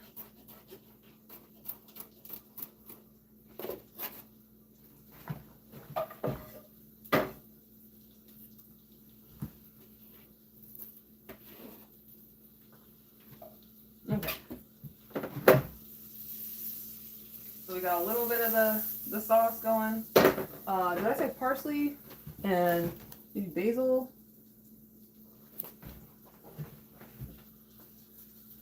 We're gonna cook this the rest of the way through.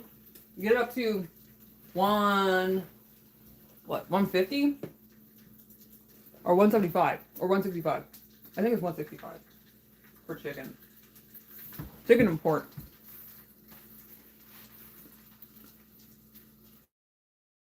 Woo! I disconnected for a second. My bad.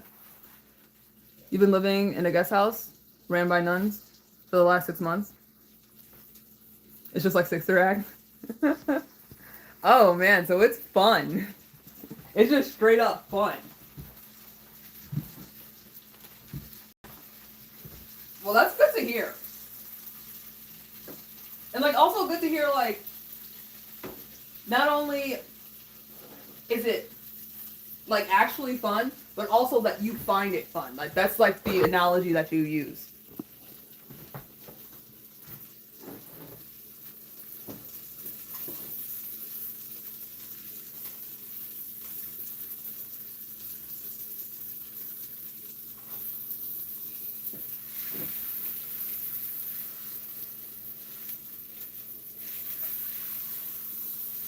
Let's flip her over.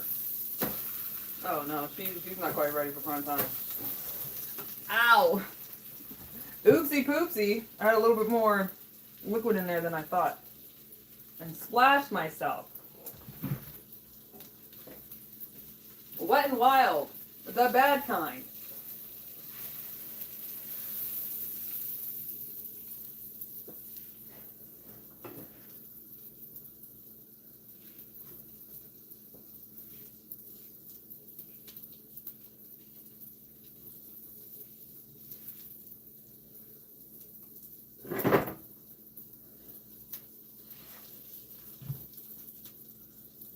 Trying to get like a better sear on this side.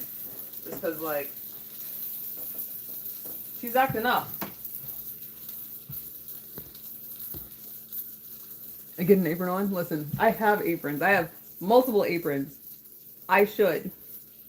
You would think. With the type of person that I am, the times I'm spending cooking, I literally cook every day. Why not put an apron on? Let's get an apron.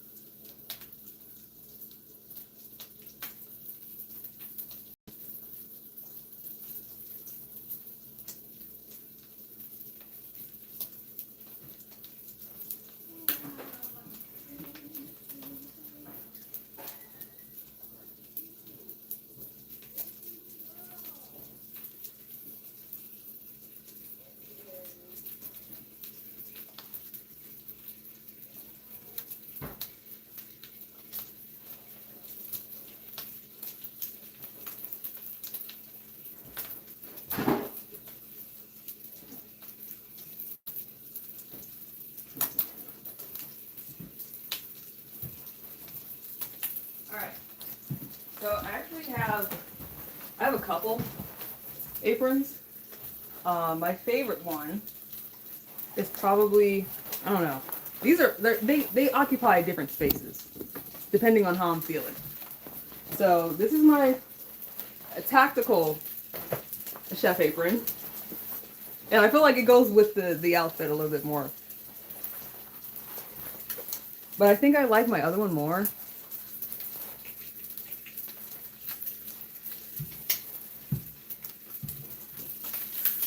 Let's turn this over. And then I'll show you the other one because I like it more and it's cute. And it's two. But yeah, this is the back where I'm like a chef, but like SWAT chef. Yeah, it's pretty cool. I do like this apron. But sometimes the tried and true simpler ones are better. And this is one that someone gave me. And I listen to a lot of K-pop to get that point out right quick. And so this one is irrelevant to my interests.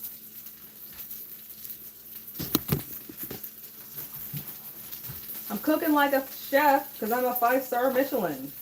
And that's a song from Stray Kids, which is another K-pop group. And this is like they're totally unrelated. The words and the person are unrelated. Well, they're both K-pop, but she's an ex-member of the group Luna. And she is the sweetest, the gayest, most adorable being on the planet. And I would die for her.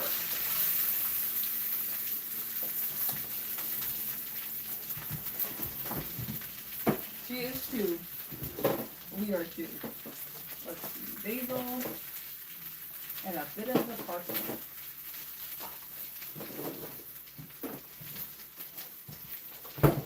Let's make this happen. Right quick.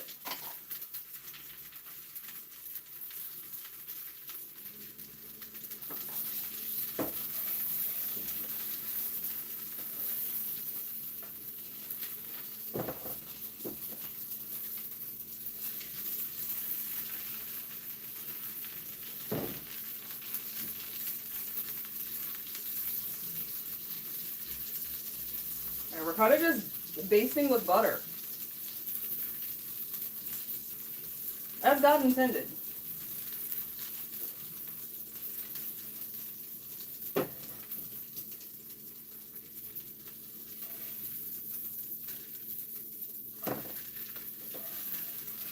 Okay. Let's take this off the heat.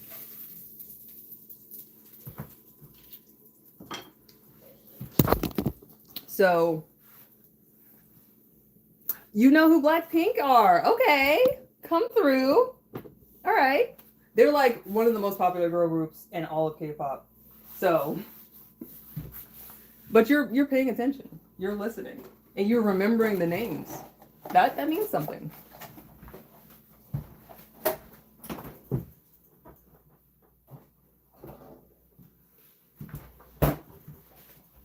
I don't know what this chicken's at. Let's see. Because I feel like I overcooked it.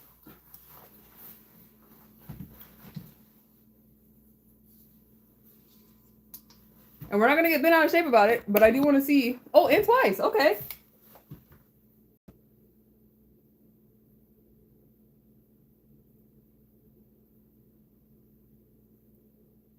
$150. Okay. All right.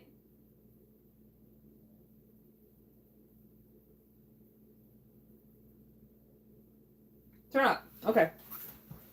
So yeah, we've hit the internal temperature that we want. It's a bit high, but that's okay.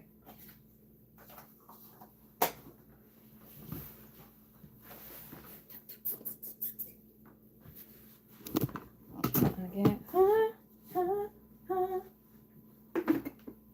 So what are we gonna do? How are we gonna execute this?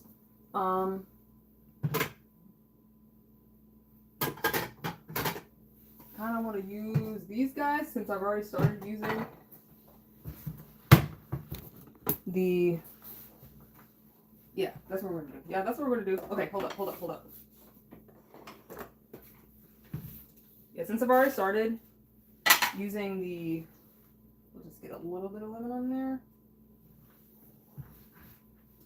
The red, like we have a running theme, the red and black. I'm gonna try to keep using, because I do like having my presentation down. That's something that I am not preoccupied by, but I do care about. Ouch. Let's use a fork.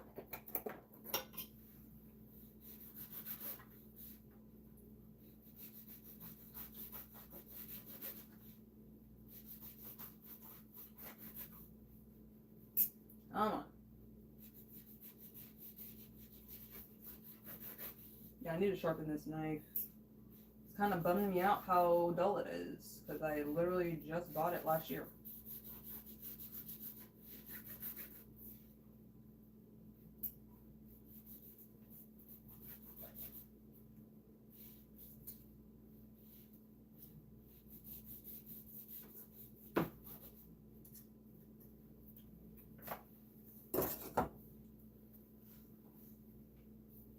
All right. Here's your piece. I say ah. Mmm. Yeah, actually, we want to see what this tastes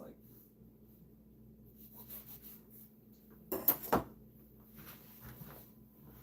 Yep. It's the mouthfeel.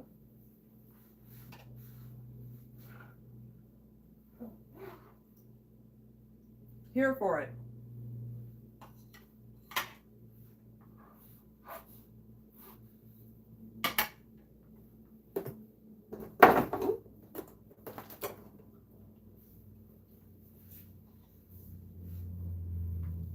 Yeah, I very much like to have a particular presentation when I'm making dinner. And I'm gonna literally the stuff that just came off of the chicken from the top, from like the bottom of it. We're just gonna scrape that back onto the chicken. Why not? That's just flavor. Ooh, Dig is home. Greetings, Dig. I am still live, but I'm almost done.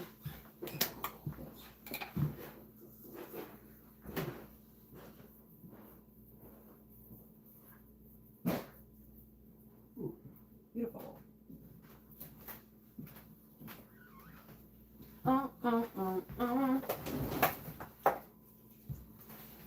Yeah. The Judas.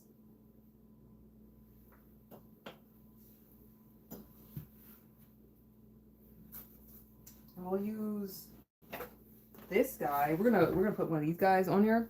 Jay, hi.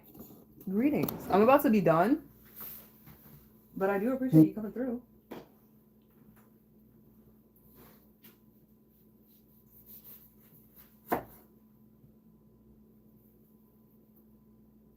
This is like one of my favorite things to do with lemon. Or limes. Like, I make a lot of key lime pie and also just lemon flavored stuff. This is what I be doing with my lemons. That's not that pretty though. It's also not pretty. Let's get another one.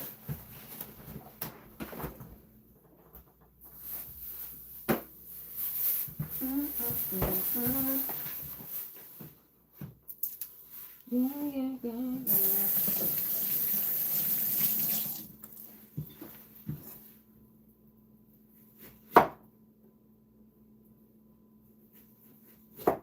There we go. Yeah. Wonderful Counselor, the mighty God, the everlasting Father. I love doing this. Like, just like the little twist of lemon. I don't know what makes it look like, oh man, you kind of know what you're doing. I don't.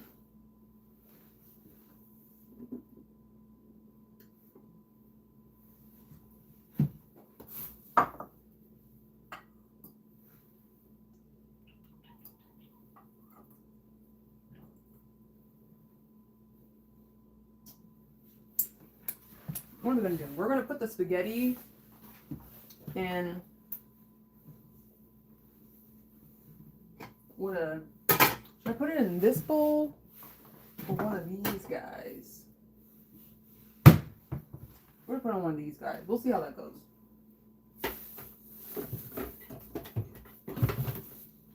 Such a damn mess.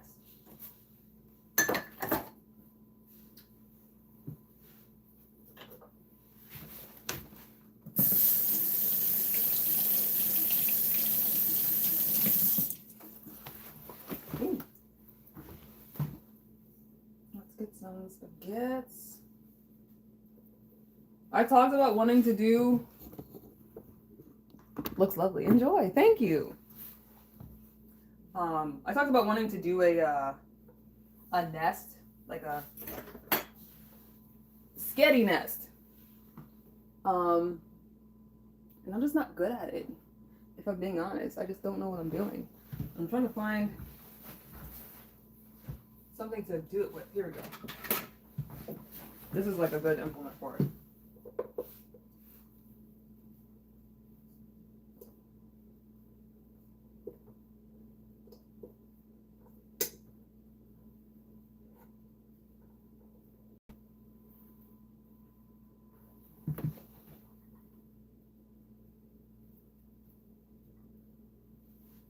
If I'm being honest, I'm just not that good at it. Sometimes you gotta know your limits. This one is definitely not a skill of mine. But I feel like this looks like kind of pretty. I'm gonna heat up spaghetti and then heat up the sauce on top. And then you won't even be able to tell that it looks like shit. Mmm.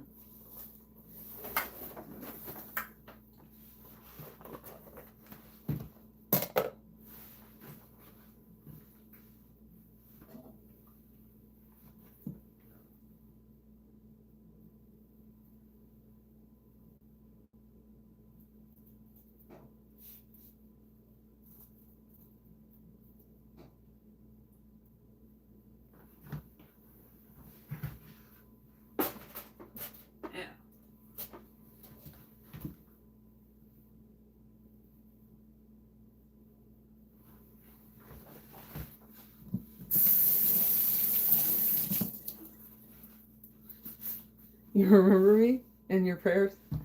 Thank you. Oh, it was great chatting with you. God bless. Well, it was great chatting with you too. Yeah, I appreciate you coming through. Always a joy to meet new people and with like interesting experiences to like just discuss and like open to like just shooting the shit. That's always nice. So yeah, you stay safe. Stay beautiful.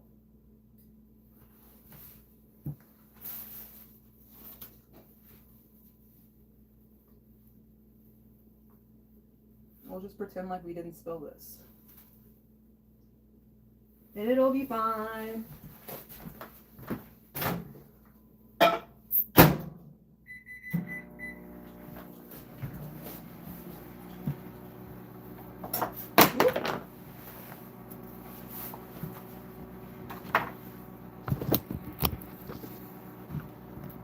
All right, I'm gonna throw these rolls in the spot real quick, and that'll be dinner.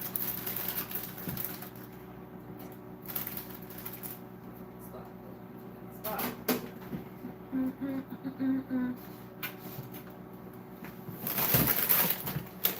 Yeah, if you come back, look at my community tab, and you'll see my dinners. Like I take pictures of my dinners.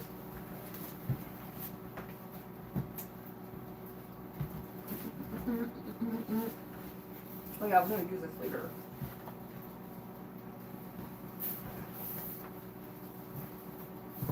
Let's get a little parsley guy.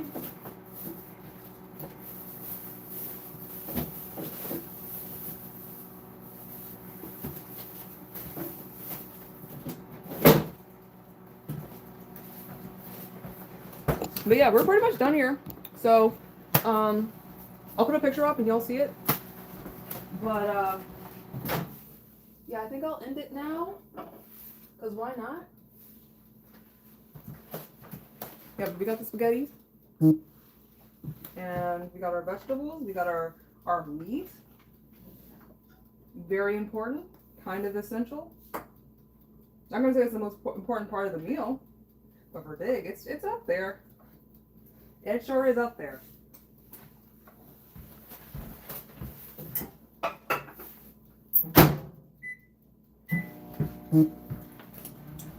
Alright. So yeah. I'll see y'all on the other side. I cooked some Legos on Friday. We can I can see like what I can get done doing that. Legos. Yeah, I need to get creative with that one. A pip pip cheerio. Yeah, you stay saucy, Zoomer. You always got me thinking on my toes.